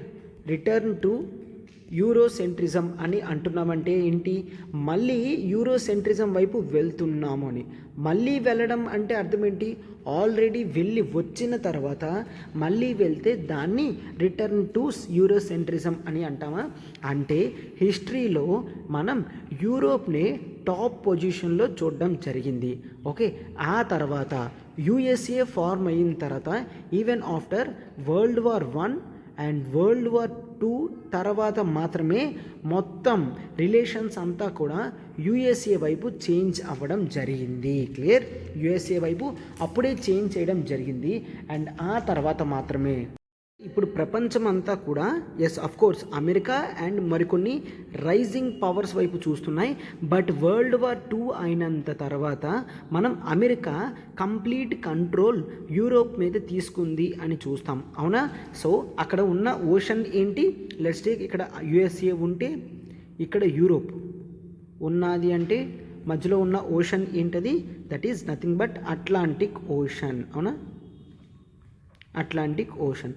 ఈ అట్లాంటిక్ ఓషన్ మీద టోటల్ కంట్రోల్ అనేది అమెరికా సంపాదించుకున్నది. అండ్ ఆ తర్వాత యూరోప్లో కూడా చాలా ప్లేసెస్ వరకు కూడా యుఎస్ఏ వెళ్ళగలది. అంటే బైలేటరల్ రిలేషన్స్ కూడా చాలా ఎక్కువ పెంచుకున్నది అని చూస్తాం. సో ఆ తర్వాత ఏమైంది? టైం అవుతున్నప్పుడు అలాగ మళ్ళా యూరోప్ కెపాసిటీ అనేది వరల్డ్ వార్ 2 తర్వాత జరిగింది, సైలెంట్ అయ్యింది. మళ్ళీ ఇప్పుడు యూరోప్ అనేది రిజువనేట్ అవుతుంది అని చూస్తాం. క్లియర్? సో అమెరికా ఇంతవరకు కూడా డిఫెన్స్లో యూరోప్కి సపోర్ట్ చేసేది ఏ విధంగా? By the establishment of NATO grouping. Okay, ఏంటది? North Atlantic Treaty Organization. So యూరోప్లో ఉన్న కంట్రీస్ అన్నీ కూడా నాటోలో ఏవైతే ఉన్నాయో వాళ్ళందరూ కూడా డిఫెన్స్ ఇష్యూస్ గురించి వేరే కంట్రీ మీద ఆలోచించాల్సిన అవసరం లేదు. అండ్ వాళ్ళు కూడా ఏ విధంగా ప్రొడ్యూస్ చేయాల్సిన అవసరం లేదు. అన్నీ కూడా నాటో చూసుకుంటుంది. అండ్ నాటోకి కావాల్సిన investment more than 3/4 investment USA ఇస్తుంది అన్నమాట. క్లియర్? సో ఈ విధంగా ఇంతవరకు కూడా యూరోప్కి ఇబ్బంది లేదు. బట్ ఇప్పుడు ఉక్రెయిన్ వార్ తర్వాత ఏం చూస్తాం? యూరోప్ మళ్ళీ కూడా తన డిఫెన్స్ ఎక్స్పెండిచర్ని ఇంక్రీజ్ చేయాలి అనుకుంటుంది. ఓకేనా? అదంతా కూడా ఇప్పుడు ఆర్టికల్లో ఆథర్ నీట్గా ఎక్స్ప్లెయిన్ చేయడం జరిగింది. అది మనం చూస్తాము, చూడండమ్మా. క్లియర్ కదమ్మా? బ్యాక్గ్రౌండ్ అంతా అర్థమైంది కదా? అయితే ఇప్పుడు ఆర్టికల్లో ఏం చెప్తున్నారో చూడండి. సో యూరోప్ అనేది ఎప్పుడూ కూడా హిస్టరీలో చూసుకుంటే అది సెంటర్ ఆఫ్ ది వరల్డ్ అని ఎక్స్పెక్ట్ చేస్తుంది. సెంటర్ ఆఫ్ ది వరల్డ్లో ఎటువంటి రిలేషన్ అయినా కూడా యూరోపే డిసైడ్ చేయాలి, యూరోప్ లీడ్స్ ది వరల్డ్ అని ఎప్పుడూ కూడా అనుకునేవారు. ఏంటి? వాళ్ళ ఆర్డర్స్ కానీ ప్రతి కంట్రీ ఫాలో అవ్వాలి, వాళ్ళ పొలిటిక్స్ స్ట్రక్చర్ కానీ ప్రతి కంట్రీ కూడా ఫాలో అవ్వాలి, ఈవెన్ వాళ్ళ కల్చర్ కానీ గొప్పది సుపీరియర్ కల్చర్ ప్రతి ఒక్కరూ కూడా వాళ్ళదే ఫాలో అవ్వాలి అనేది యూరోప్ ఆలోచన అనమాట. బట్ ఈ ఆలోచన అంతా కూడా డీకాలనైజేషన్ అంటే అర్థం ఏంటమ్మా? కాలనీస్ నుంచి బయటికి రావడం. ఓకే, డీకాలనైజేషన్ అంటే ఏంటి? కాలనీస్ నుంచి బయటికి రావడం. సార్ కాలనీస్ అంటే ఏంటి? ఫర్ ఎగ్జాంపుల్ ఇండియా అనేది యూకేకి కాలనీ, అవునా? ఇండియా అనేది యూకేకి కాలనీ. అలా ఫ్రెంచ్ కాలనీస్ ఉన్నాయి కొన్ని, నెక్స్ట్ పోర్చుగల్ కాలనీస్ కొన్ని ఉన్నాయి, అండ్ ఈ విధంగా స్పెయిన్ కాలనీస్ కొన్ని ఉన్నాయి. ఇలా ప్రతి ఒక్క కంట్రీకి కూడా కాలనీస్ అనేవి అక్కడక్కడ ఉన్నాయి అన్నమాట. సో ఆ కాలనీస్ నుంచి ఫ్రీడమ్తో బయటకు వస్తే like how India has come from UK colonial control నుంచి ఇండియా ఏ విధంగా ఫ్రీడమ్ వచ్చిందో దాన్ని డీకాలనైజేషన్ అని అంటాము. 1950s తర్వాత డీకాలనైజేషన్ అనేది జరిగింది. ఆ డీకాలనైజేషన్ టైంలో మనం దీనికి ఇంపార్టెన్స్ అనేది ఇవ్వడం జరిగింది. దీనికి యూరోప్ మాత్రమే కాదు, ప్రపంచమంతా కూడా గ్రో అవుతుంది. యూరోప్ యొక్క డామినేషన్ అనేది ఈ డీకాలనైజేషన్తోనే సరిపోయింది. డీకాలనైజేషన్ అయిన తర్వాత వరల్డ్ వార్ 1-2 చూస్తాం, ఆ తర్వాత డీకాలనైజేషన్ అవుతుంది. అండ్ అప్పుడు మనకు క్లియర్గా యుఎస్ఏ సూపర్ పవర్గా నిలుస్తుంది. అఫ్ కోర్స్ యుఎస్ఎస్ఆర్ కూడా ఉంటుంది, బట్ యుఎస్ఏ మోర్ పవర్ఫుల్గా ఎట్ ది ఎండ్ వస్తుంది, అవునా? సో అదే ఇప్పుడు ఇంటర్నేషనల్ ఆర్డర్ అనేది చూసామంటే అసలు యూరోప్కి అంత ఇంపార్టెంట్ రోల్ లేదు అన్నమాట. అయితే ఇప్పుడు గ్లోబల్ ఆర్డర్ అంతా కూడా, గ్లోబల్ ఆర్డర్ అంటే గ్లోబ్లో ఉన్న రిలేషన్స్ అవన్నీ కూడా ఎవరు మెయింటైన్ చేస్తున్నారు? USA and few rising powers. ఎవరైతే ఇప్పుడు పవర్లోకి రైజ్ అవుతున్నారో, రైజింగ్ పవర్స్ అని చూస్తాం, ఎవరైతే ఇప్పుడు గ్రేట్ పవర్స్ అండ్ సూపర్ పవర్స్గా రైజ్ అవుతున్నారో వాళ్ళు ఇంకా అమెరికా మాత్రమే కంట్రోల్ చేయగలుగుతున్నారు అని చూస్తారనమాట. క్లియర్? సో అందుకనే మనం మల్టీపోలార్ వరల్డ్ అని అంటాము. ప్రస్తుతానికి ఏముంది? Multipolar world. ఓకే, సో అయితే సార్ మల్టీపోలార్ వరల్డ్ అంటే ఏంటో చూడండి ఒకసారి. అయితే ఫస్ట్ ఆఫ్ ఆల్ పొలారిటీ అంటే ఏంటి? పొలారిటీ నుంచే మనకి పోలార్ అనేది రావడం జరిగింది, అవునా? సో పవర్ అంతా కాన్సన్ట్రేషన్ అయితే దాన్ని పొలారిటీ అని అంటాము. సో పోలార్ పవర్స్ అంటే పవర్ ఎవరి చేతుల్లో కాన్సన్ట్రేషన్ అయ్యింది అని. అయితే పోలార్ పవర్స్ కింద ఏం చూస్తాం? యూనిపోలార్ అని అంటాము. ఓకే, యూనిపోలార్ అని అంటాము, బైపోలార్ అని అంటాము, బైపోలార్ వరల్డ్ అని అంటాము, అండ్ ఆ తర్వాత మల్టీపోలార్ వరల్డ్. ఇప్పుడు ఈ వర్డే కదా చూసాం, మల్టీపోలార్ వరల్డ్ అని అంటాము. యూనిపోలార్ ఎగ్జాంపుల్ ఏంటి అంటే మనకి ఎప్పుడైతే కోల్డ్ వార్ అనేది కంప్లీట్ అవుతుందో 1990లో అప్పుడు యూనిపోలార్ వరల్డ్ వచ్చింది. So first of all bipolar చూడండి. బైపోలార్కి ఎగ్జాంపుల్ మనం ఏం చూస్తాం? వరల్డ్ వార్ 1-2 అయిన తర్వాత కేవలం 2 కంట్రీస్ సుపీరియర్గా ఉన్నాయి. ఒకటి యుఎస్ఏ, మరొకటి యుఎస్ఎస్ఆర్. ఓకే, హిస్టరీలో చూసుకుంటే మనకి బ్రిటన్ సూపర్ పవర్గా ఉండేది, ఫ్రెంచ్ దాన్ని కౌంటర్ చేసేది, జర్మనీ దాన్ని కౌంటర్ చేసేది, ఇట్లాగా ఉండేవి, అవునా? అయితే వరల్డ్ వార్ 1-2 వరకు కూడా మల్టీపోలార్ వరల్డ్ అంటాం. వరల్డ్ వార్ 1-2 అయిన తర్వాత కేవలం బైపోలార్ వరల్డ్ అనేది ఎస్టాబ్లిష్మెంట్ అయ్యింది. అంటే పవర్ కాన్సన్ట్రేషన్ ఈ 2 కంట్రీస్లో జరగడం వలన, అండ్ ఈ 2 కంట్రీస్ ఫ్రెండ్షిప్గా లేవు, ఆపోజిట్గా ఉన్నాయి. అందుకే ఇది బైపోలార్ వరల్డ్ అయిపోయింది. యుఎస్ఎస్ఆర్ ఉన్నాయి, బట్ యుఎస్ఏ కాంపిటీషన్తో తట్టుకోలేకపోయింది. 1991లో డిజింటిగ్రేషన్ ఆఫ్ యుఎస్ఎస్ఆర్ అని అంటాం. డిజింటిగ్రేషన్ అంటే ఏంటమ్మా? యుఎస్ఎస్ఆర్లో చాలా కంట్రీస్ అనేవి ఉన్నాయి, అండ్ అదొకటి బ్రేక్ అయిపోయి చిన్న చిన్న కంట్రీస్గా తయారవడం జరిగింది అన్నమాట. క్లియర్? అండ్ మీరు ఇప్పుడు చూస్తున్న ప్రస్తుతం ఉన్న ఉక్రెయిన్ కూడా ఒకప్పటి యుఎస్ఎస్ఆర్లో భాగమే. ఓకేనా?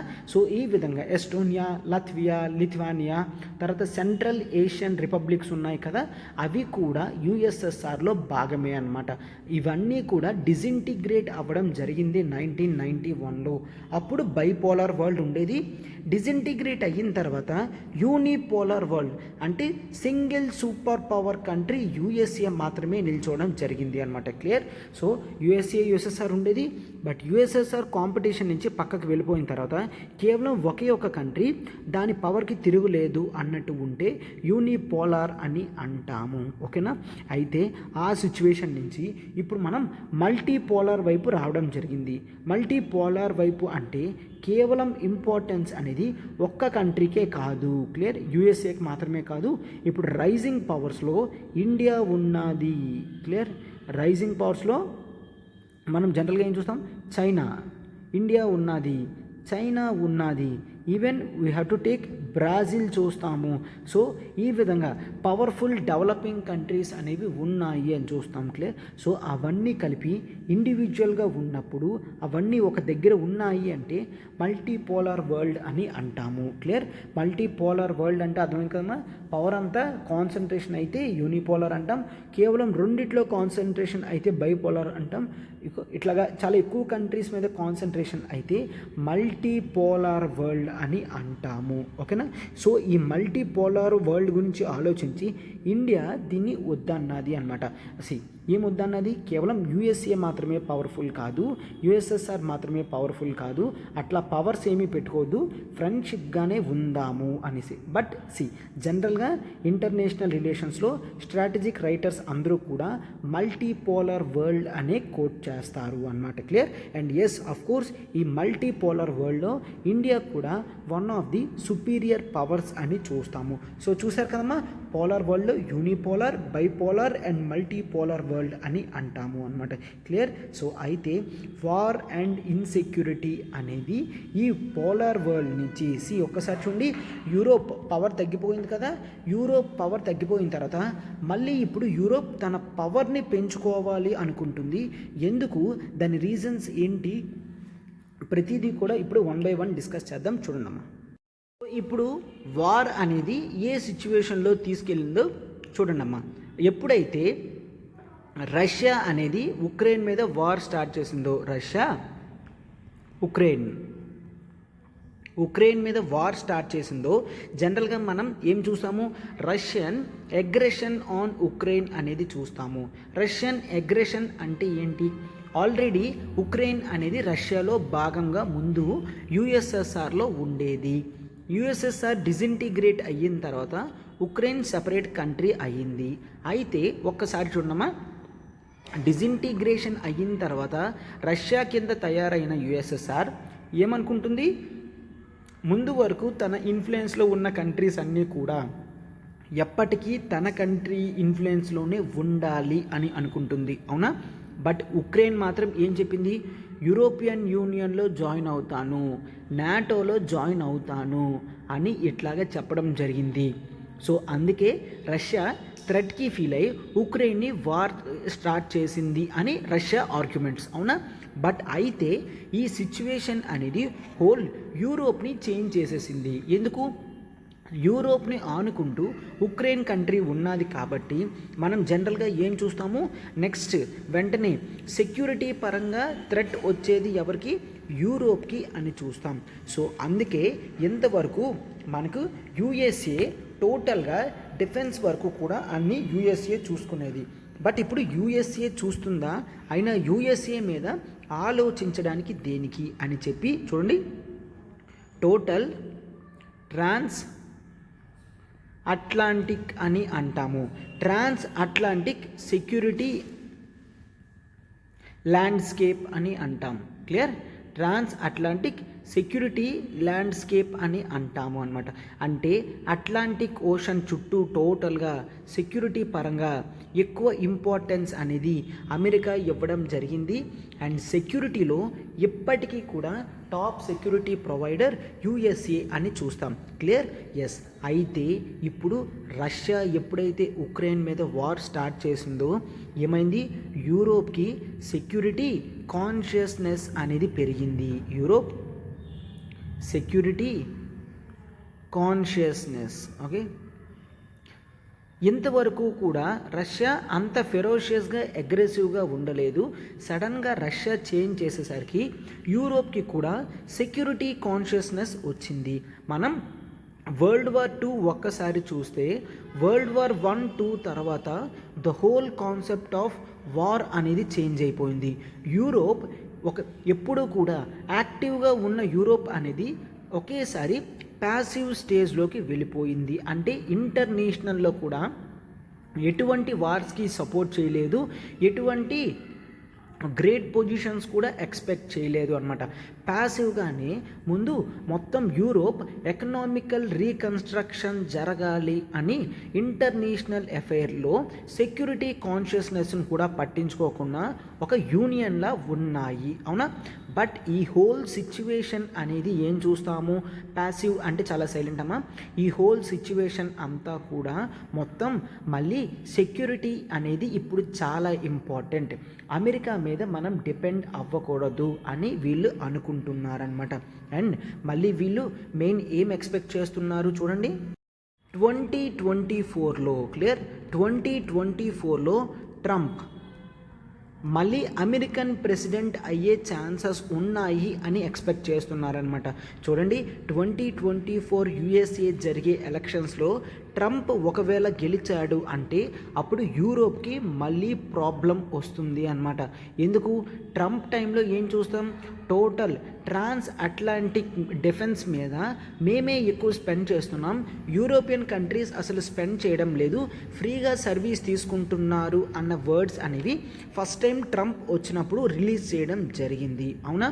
సో అట్లా చెప్పిన వ్యక్తి మళ్ళీ ప్రెసిడెంట్ అవుతున్నాడు అంటే నాటో యొక్క ఇంపార్టెన్స్ అనేది తగ్గించేస్తారు. అంటే ఏం చేస్తారు, అమెరికా ఇంతవరకు 3/4 ఆఫ్ ఫండింగ్ ఆఫ్ నాటో అనేది అమెరికా మాత్రమే ఇచ్చేది. సో మిగిలిన 29 కంట్రీస్ కూడా దాన్ని యూజ్ చేసుకునేవి. ఇప్పుడు ట్రంప్ ఏం చెప్తున్నాడు, మేము కొంత ఇస్తాము, మీరందరూ కూడా సపోర్ట్ చేయండి అంటే నాటో యొక్క రిలవెన్స్ ఇంపార్టెన్స్ అనేది ట్రంప్ తగ్గించేస్తున్నారు. ఇంతవరకు నాటో ఉన్నది అన్న ధీమాతో యూరోప్ డిఫెన్స్ మీద ఎక్కువ ఎక్స్పెండిచర్ చేయట్లేదు. బట్ ఇప్పుడు డిఫెన్స్ యూరోప్ మీద యూరోపియన్ కంట్రీస్ డిఫెన్స్ మీద ఎక్స్పెండిచర్ చేయాలి అని అనుకుంటున్నారనమాట. క్లియర్, ఎందుకంటే వరల్డ్ అంతా కూడా మళ్ళా యూరోప్ కాసి చూస్తుంది. ఎందుకు, because of war situations. Clear, అయితే అమెరికా నుంచి ఎటువంటి హెల్ప్ కూడా రాదు అని ఎక్స్పెక్ట్ చేస్తుందన్నమాట. సార్ అదేంటి సార్, అమెరికా ఇంతవరకు చూడండి ఇరాక్లోని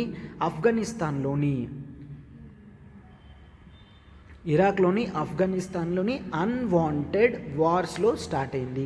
ఇరాక్లో దేనికమ్మా, బికాజ్ ఆఫ్ ఐఎస్ఐఎస్ థ్రెట్ని కంట్రోల్ చేయడానికి ఇరాక్లో స్టార్ట్ చేసింది. అక్కడ చాలా వరకు హ్యూజ్ లాసెస్ వచ్చాయి. ఆఫ్ఘనిస్తాన్ వరకు మీకు తెలుసు, ఆఫ్ఘనిస్తాన్ వరకు అయితే ఈవెన్ 2020 వరకు కూడా యుఎస్ఏ వాళ్ళు ఉన్నారు. అండ్ రీసెంట్గానే 2021లో ఆఫ్ఘనిస్తాన్ని విడిచిపెట్టి వాళ్ళు వెళ్ళడం జరిగింది, అవునా? సో అంటే ఈ ఇంపార్టెన్స్ ఇంతవరకు కూడా వాళ్ళు గ్రేట్గా ఆఫ్ఘనిస్తాన్లో తాలిబాన్కి ఆపోజిట్గా అమెరికా చాలా ఎక్కువ ఖర్చు పెట్టింది, అవునా? సో అంత టైడ్ అయిపోయిన ఇప్పుడు అమెరికా యూరోప్ మీద కాన్సన్ట్రేషన్ చేయదు. ఇప్పుడు అమెరికా గోల్ అంతా కూడా ఎక్కడుందమ్మా, ఇండో పెసిఫిక్ ఓషన్ మీద ఉన్నది. ఇండో పసిఫిక్ ఓషన్ ఎందుకు అంటే ఒకప్పుడు యుఎస్ఎస్ఆర్ని థ్రెట్గా భావించి యూరోప్కి ఎక్కువ ఇంపార్టెన్స్ ఇచ్చేది. బట్ యుఎస్ఏ ఇప్పుడు యుఎస్ఎస్ఆర్ అంటే రష్యాని కాదు చైనాని థ్రెట్గా భావించి ఇండో పెసిఫిక్ ఓషన్కి ఇంపార్టెన్స్ ఇస్తుంది. అంటే హోల్ ఇండియన్ అండ్ పెసిఫిక్ ఓషన్కి ఎక్కువ ఇంపార్టెన్స్ ఇవ్వడాన్ని ఇండో పెసిఫిక్ ఓషన్ అని అంటాము అన్నమాట. క్లియర్, సో ఈ విధంగా ఉంది కాబట్టి యూరోప్ వాళ్ళు వాళ్ళ నెరేషన్ మొత్తం టోటల్ వాళ్ళ మిలిటరీ నెరేషన్ని మార్చేశారు. చూడండి, మిలిటరీ నెరేషన్ అంటే మిలిటరీకి ఎక్కువ ఎక్స్పెండిచర్ చేయడం, అంటే డిఫెన్స్ కెపాసిటీస్ని పెంచుకోవడం అనమాట. ఆ డిఫెన్స్ కెపాసిటీ ఇప్పుడు ఎందుకు పెంచుకుంటున్నారు, because of insecurity induced militarism అని అంటాము. Clear sir, insecurity induced militarism అంటే ఏంటి, మిలిటరీ కెపాసిటీస్ని పెంచుతున్నారు, అది దేనికి, ఇన్సెక్యూర్గా ఫీల్ అవుతున్నారు కాబట్టి. ఇన్సెక్యూర్గా ఫీల్ అవ్వకపోతే మిలిటరీ అనేది పెంచరు.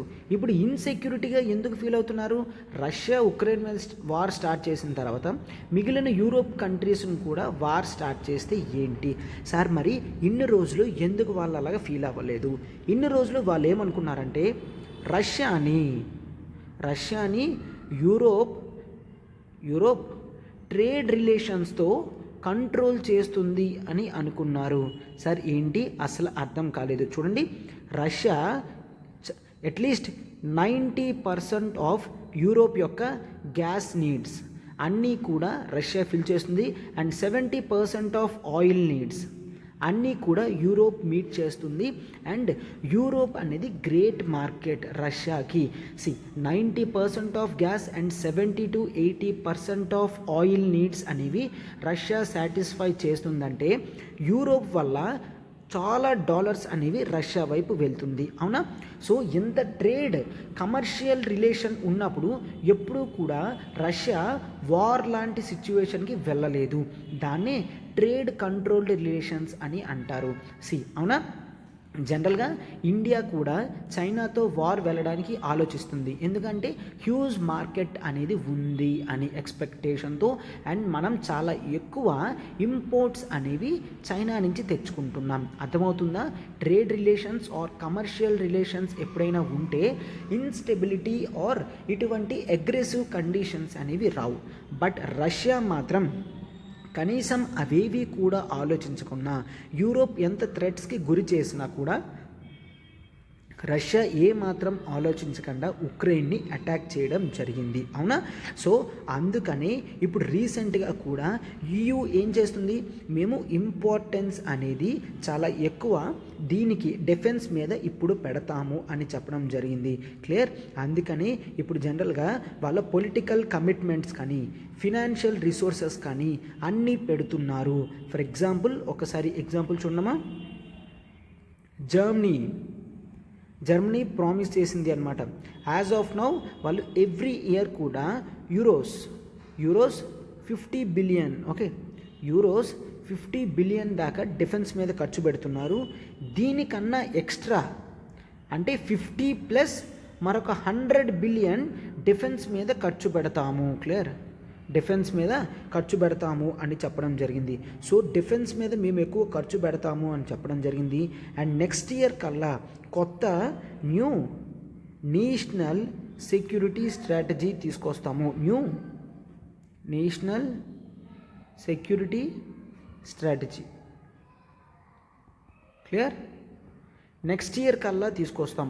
మా సెక్యూరిటీ ఒపీనియన్స్ అన్నీ కూడా నాటో నుంచి చేంజ్ అయ్యాయి. మేము కొత్తగా యూరోప్ రిక్వైర్డ్గా తీసుకొని వస్తాము అని కూడా చెప్పడం జరిగింది అన్నమాట. క్లియర్? అండ్ యూరోప్ అంతా కూడా ఇప్పటిదాకా కేవలం వాళ్ళ కంట్రీస్లో 1.3% ఆఫ్ జీడిపి మాత్రమే ఖర్చు పెడుతున్నారు. ఇప్పుడు ఆ నెంబర్ అనేది 2% ఆఫ్ జీడిపి అనేది డిఫెన్స్ మీద ఖర్చు పెడుతున్నారు. సార్ డిఫెన్స్కి ఎక్కువ ఎక్స్పెన్స్ చేస్తే ఏమవుతుంది? డిఫెన్స్కి ఎక్కువ ఎక్స్పెన్స్ చేస్తున్నారు అంటే కొత్త type of arms and ammunitions acquire చేసుకుంటున్నారు, కొత్త టైప్ ఆఫ్ మిలిటరీ స్ట్రాటజీస్ని ఆలోచిస్తున్నారు. ఇవన్నీ కూడా ఇంపార్టెంట్ రోల్ ప్లే చేస్తాయన్నమాట. సో అర్థమైంది కదా? సో ఆర్టికల్ అంతా కూడా అదే చెప్తున్నారు. క్లియర్? ఏమని? యూరోప్ అనేది మళ్ళీ అప్పటిలాగా ఒకప్పుడు యూరోప్ ఎంత పవర్ఫుల్గా ఉండేదో అంత పవర్ఫుల్గా మళ్ళీ తయారవడం చూస్తుంది. దాన్నే మనం ఏమని చూస్తాము? యూరో సెంట్రిజం అని అంటాము. ఓకేనా? యూరో సెంట్రిజం అని అంటాం. సో దాని వలన రిలేషన్స్ ఆర్ ఇంప్లికేషన్స్ కానీ ఇంపాక్ట్ కానీ మిగిలిన గ్లోబ్ మీద పడుతుందా అని అంటే ఒక్కసారి యూరో సెంట్రిజం అయ్యింది అంటే యూరోప్ వైపు మళ్ళీ అందరూ తిరుగుతారా, లేదంటే కంట్రీస్ అన్నీ కూడా మల్టీపోలార్ వరల్డ్ కింద అవుతాయా అనేది చూడాలి. క్లియర్?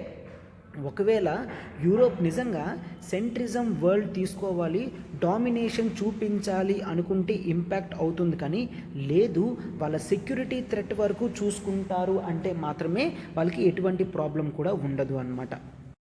సో అందుకనే ఇప్పుడు యూరోప్ ఎటువంటి రిలేషన్స్ అనేవి మెయింటైన్ చేస్తుంది, తన మిలిటరీ సెన్స్ని ఎలా చేంజ్ చేస్తుందో అనేది చూస్తాము అన్నమాట. క్లియర్? సో ఇంటర్నేషనల్ స్టెబిలిటీ కానీ రూల్స్ బేస్డ్ గ్లోబల్ ఆర్డర్ కానీ అన్నీ కూడా చూస్తాము. Fine.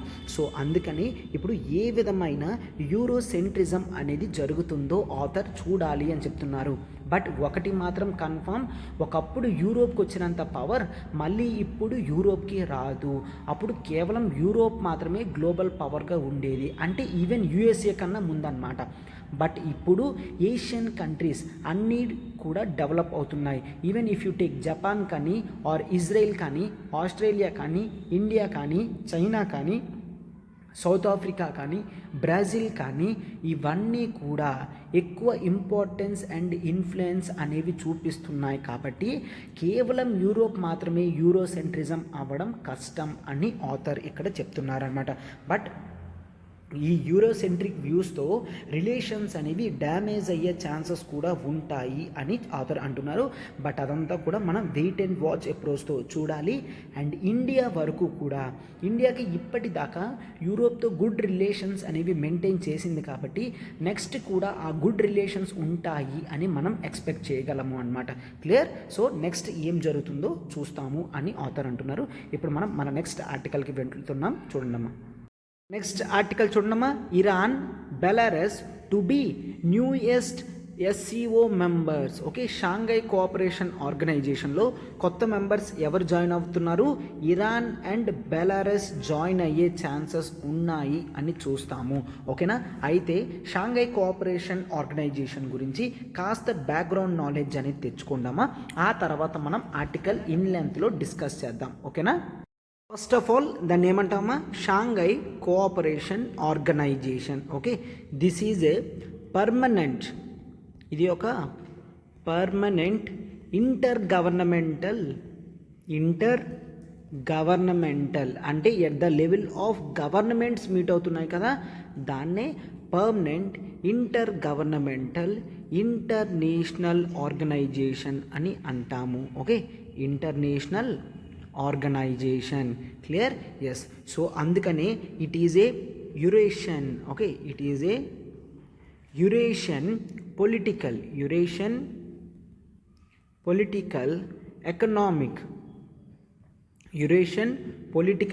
Economic and military organization అని చూస్తాము. క్లియర్? Military organization. ఇది దేనికి? ఇట్ ఎయిమ్స్ టు మెయింటైన్ ఏంటి? పీస్. అసలు మెయిన్ షాంఘై కోఆపరేషన్ ఆర్గనైజేషన్ దేనికి? ఇది మెయిన్ టు మెయింటైన్ పీస్, తర్వాత security. Clear? Peace, security and stability. మొత్తం ఈ రీజియన్స్ అన్నిట్లో పీస్, సెక్యూరిటీ, స్టెబిలిటీ ఎస్టాబ్లిష్ చేయడానికి షాంఘై కోఆపరేషన్ ఆర్గనైజేషన్ రావడం జరిగింది. ఓకేనా? షాంఘై కోఆపరేషన్ ఆర్గనైజేషన్ 2001లో ఫార్మ్ అయింది. బట్ ఫుల్ ఫ్లెజ్డ్ మెంబర్షిప్ 2003లో రావడం జరిగింది. అంటే ఎన్ఫోర్స్మెంట్ అనేది 2003లో రావడం జరిగింది అన్నమాట. ఓకే, సో అయితే ఫస్ట్ ఆఫ్ ఆల్ 2001లో చూడండి. 2001లో దీంట్లో Kazakhstan, Kyrgyzstan, Russia, Tajikistan and China, Russia. Okay, so ఈ 5 కంట్రీస్ ఉండేవి. దాన్ని షాంఘై 5 అని అనేవారు. క్లియర్? షాంఘై 5 అని అనేవారు. 2001 కల్లా Kazakhstan, Kyrgyzstan, Russia, Tajikistan and China మాత్రమే ఉండేవి.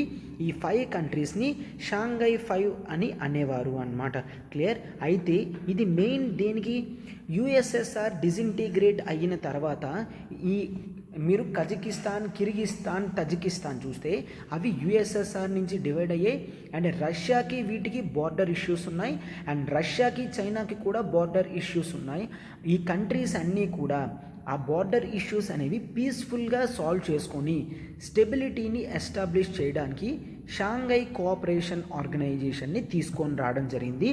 దాన్నే షాంఘై 5 అని అంటారు. ఓకేనా? బట్ 2001లో ఫుల్ ఫ్లెజ్డ్గా వచ్చేసరికి అది ఏమైంది? That also even included Uzbekistan. Okay, Uzbekistan is the last country అనమాట. అప్పట్లో Uzbekistan is the last country. అప్పుడు అది షాంఘై 5 నుంచి షాంఘై కోఆపరేషన్ ఆర్గనైజేషన్ కింద తయారైపోయింది. క్లియర్? షాంఘై కోఆపరేషన్ ఆర్గనైజేషన్ కింద తయారైందనమాట. సో అయితే చూడండి అమ్మ ఇక్కడ. And Shanghai cooperation organisation start చేసిన తర్వాత ఇనీషియల్ నుంచి ఇండియా అండ్ పాకిస్తాన్ వీళ్ళిద్దరూ కూడా షాంఘై కోఆపరేషన్ ఆర్గనైజేషన్కి వాళ్ళు ఎప్పుడూ కూడా ఇన్వైటీ మెంబర్స్ కింద స్పెషల్ మెంబర్స్ కింద వెళ్ళేవారు. ఓకేనా. సో ఇన్వైట్ చేసిన ప్రతిసారి కూడా వెళ్ళేవారు అండ్ స్పెషల్ గెస్ట్స్ లాగా కూర్చునేవారు అనమాట. వాళ్ళకి 2017లో ఇండియాకి పాకిస్తాన్కి కూడా షాంఘై కోఆపరేషన్ ఆర్గనైజేషన్లో మెంబర్షిప్ అనేది రావడం జరిగింది. ఓకేనా. ఎస్. అండ్ అప్పుడులో కూడాను ఇండియా పాకిస్తాన్ జాయిన్ అయిన తర్వాత కొన్ని ఇయర్స్ నుంచి కంటిన్యూస్గా ఇరాన్ అండ్ బెలారస్ కూడా రావడం జరిగింది అన్నమాట. సో ఇప్పుడు ఈ 2 కంట్రీస్ కూడా ఇరాన్ అండ్ బెలారస్ కూడా వీటిలో షాంఘై కోఆపరేషన్ ఆర్గనైజేషన్లో నెక్స్ట్ నుంచి ఫుల్ ఫ్లెజ్డ్ మెంబర్స్ అవుతున్నారు అన్నమాట. క్లియర్. సో ఈ విధంగా టోటల్గా షాంఘై కోఆపరేషన్ ఆర్గనైజేషన్ చేంజ్ అవుతుంది, ఓరియంటేషన్ అనేది చేంజ్ అవుతుంది అని చూస్తాం. క్లియర్. సో అయితే మెయిన్ ఈ షాంఘై కోఆపరేషన్ ఆర్గనైజేషన్ యొక్క ఆబ్జెక్టివ్స్ ఏంటి అంటే మ్యూచువల్ ట్రస్ట్ అనేది క్రియేట్ చేయాలి. క్లియర్. కంట్రీస్ మధ్య మ్యూచువల్ ట్రస్ట్ క్రియేట్ చేయాలి. తర్వాత ట్రేడ్ రిలేషన్స్ పెంచుకోవాలి, ఎకనామిక్ రిలేషన్స్ పెంచుకోవాలి, రీసెర్చ్ అండ్ డెవలప్మెంట్ పెంచుకోవాలి, కల్చర్ ప్రమోషన్ చేసుకోవాలి అని అండ్ ఎడ్యుకేషన్ కానీ ఎనర్జీ కానీ ట్రాన్స్పోర్టేషన్ కానీ టూరిజం కానీ ఎన్విరాన్మెంటల్ ప్రొటెక్షన్ కానీ వీటన్నిటి మీద ఈ కంట్రీస్ మధ్య రిలేషన్స్ పెంచుకోవాలి అని. ఓకేనా. అండ్ ఇదే కాదమ్మా, మెయిన్ ఇంపార్టెంట్ గోల్ ఏంటి అంటే టు ఎస్టాబ్లిష్ డెమోక్రటిక్, ఓకేనా, డెమోక్రటిక్ అయిన and fair, okay, and regional new international political and economic order అని అనుకుంటారు. ఓకేనా. International political and economic order. Clear. కొత్తగా కంట్రీస్ మధ్య రిలేషన్స్ అనేవి రావాలి. ఇంటర్నేషనల్ పొలిటికల్ ఆర్డర్ అంటే ఇప్పటి వరకు కూడా పవర్ఫుల్గా యుఎస్ఏ ఉంది, ఇప్పుడు ఆ స్ట్రక్చర్ని మార్చాలి. ఈవెన్ ఏషియన్ కంట్రీస్కి కూడా ఆ పవర్ ప్లేసెస్లో ఛాన్సెస్ ఇవ్వాలి అన్నది పొలిటికల్ ఆర్డర్. ఎకనామిక్ ఆర్డర్ కూడా సేమ్ అదే అన్నమాట. ఇది మెయిన్ షాంఘై కోఆపరేషన్ యొక్క మెయిన్ స్ట్రక్చర్ అని మనం చూస్తాము. క్లియర్. అయితే ఇప్పుడు ఆర్టికల్లో ఏం చెప్తున్నారు, మనం ఆల్రెడీ అనుకున్నాం కదా, ఇరాన్ అండ్ బెలారస్ అనేవి కొత్త మెంబర్స్గా యాడ్ అవుతాయి అని షాంఘైలో యాక్సెప్టెన్స్ కూడా చేయడం జరిగింది అన్నమాట. క్లియర్. అండ్ నెక్స్ట్ నుంచి ఈ 2 కంట్రీస్ కూడా ఫుల్ ఫ్లెజ్డ్గా వస్తారు అని చూస్తాం. సో అయితే చాలామంది ఇంటర్నేషనల్ థింకర్స్ ఏమనుకుంటున్నారంటే వెస్ట్లో నాటో ఏ విధంగా గ్రో అవుతుందో ఇక్కడ షాంఘై కోఆపరేషన్ ఆర్గనైజేషన్ కూడా గ్రో అవుతుంది అని అనడం జరిగిందనమాట. క్లియర్.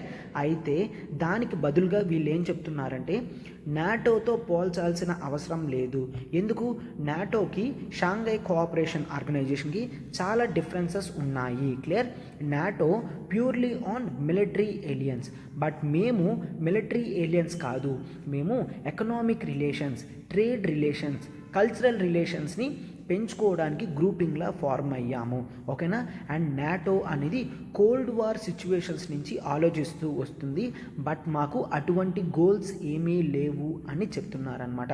క్లియర్. సో ఈ విధంగా ఆర్టికల్ అంతా కూడా ఎక్స్ప్లెయిన్ చేయడం జరిగింది అనమాట. ఓకే. సో అర్థమైంది కదమ్మా ఆర్టికల్. చూడండి, మనం ఆర్టికల్ సెలెక్ట్ చేసుకున్నవన్నీ కూడా నీట్గా హార్డ్ వర్క్ చేసి చెప్పడం అనేది జరుగుతుందమ్మా. సో మీరు మా హార్డ్ వర్క్ ఎప్రిషియేషన్ చేస్తారని మేము అనుకుంటున్నాము. సో లైక్ బటన్ని హిట్ చేయండి, ఫెలో ఆస్పిరెంట్స్కి షేర్ చేయండి, అండ్ క్లాసెస్ ఏ విధంగా ఉన్నాయో కామెంట్ చేస్తే మాకు మరింత రిజర్వేషన్ ఇస్తుంది అన్నమాట. క్లియర్. Thank you. మనం ఏపీపీఎస్సి నుంచి అఫీషియల్గా నోటిఫికేషన్ వచ్చే ఛాన్స్ ఉంది కాబట్టి వెంటనే మీరు ఏపీపీఎస్సి ఎవరైతే ప్రిపేర్ అవ్వాలనుకుంటున్నారో వాళ్ళకి చూడండి, గ్రూప్ 1 క్లాసెస్ అనేవి మనం live plus recorded 35,000, group 1 recorded అయితే కేవలం 30,000 అండ్ గ్రూప్ 2 రికార్డెడ్ అయితే కేవలం 12,000కి తీసుకొని రావడం జరిగింది. మీకు ఇండివిజువల్ ఏపీ ప్యాక్ కావాలన్నా 5,000 రూపీస్కే మనం లాంచ్ చేయడం జరిగిందమ్మా. సో ఎక్స్క్లూజివ్గా చూడండి, 31st జూలై వరకు మాత్రమే, తర్వాత ఫీజెస్ అనేవి హైక్ అవుతున్నాయి అన్నమాట. Clear. So 31st July last date కాబట్టి కాబట్టి మీరు ఇమీడియట్గా సబ్స్క్రిప్షన్ అనేది తీసుకుంటే మీకు లైఫ్ టైం వ్యాలిడిటీ వస్తుందమ్మా. సో ఇక్కడ నెంబర్ కాల్ చేయండి 7893899553. ఓకే. అండ్ ఇక్కడ మనకి టీఎస్పిఎస్సి నుంచి కూడా చూడండి group 1 live plus recorded 35,000, group 1 recorded అయితే 30,000, గ్రూప్ 2 రికార్డెడ్ అయితే 12,000కి ఇవ్వడం జరుగుతుంది. క్లియర్. అండ్ మీకు కేవలం తెలంగాణ ప్యాక్ కావాలనుకున్నా తెలంగాణ హిస్టరీ, మూమెంట్, జోగ్రఫీ అన్నీ కూడా కవర్ అవుతాయి 5,000 రూపీస్కి మాత్రమేనమాట. అండ్ మీకు ఇది కూడా 31st జూలై వరకు మాత్రమే. క్లియర్. మనకి ప్రతిదీ కూడా లైఫ్ టైం వ్యాలిడిటీ అనేది ఉంటుంది. క్లియర్. సో ఈ నెంబర్ కాల్ చేయండి 7893899553.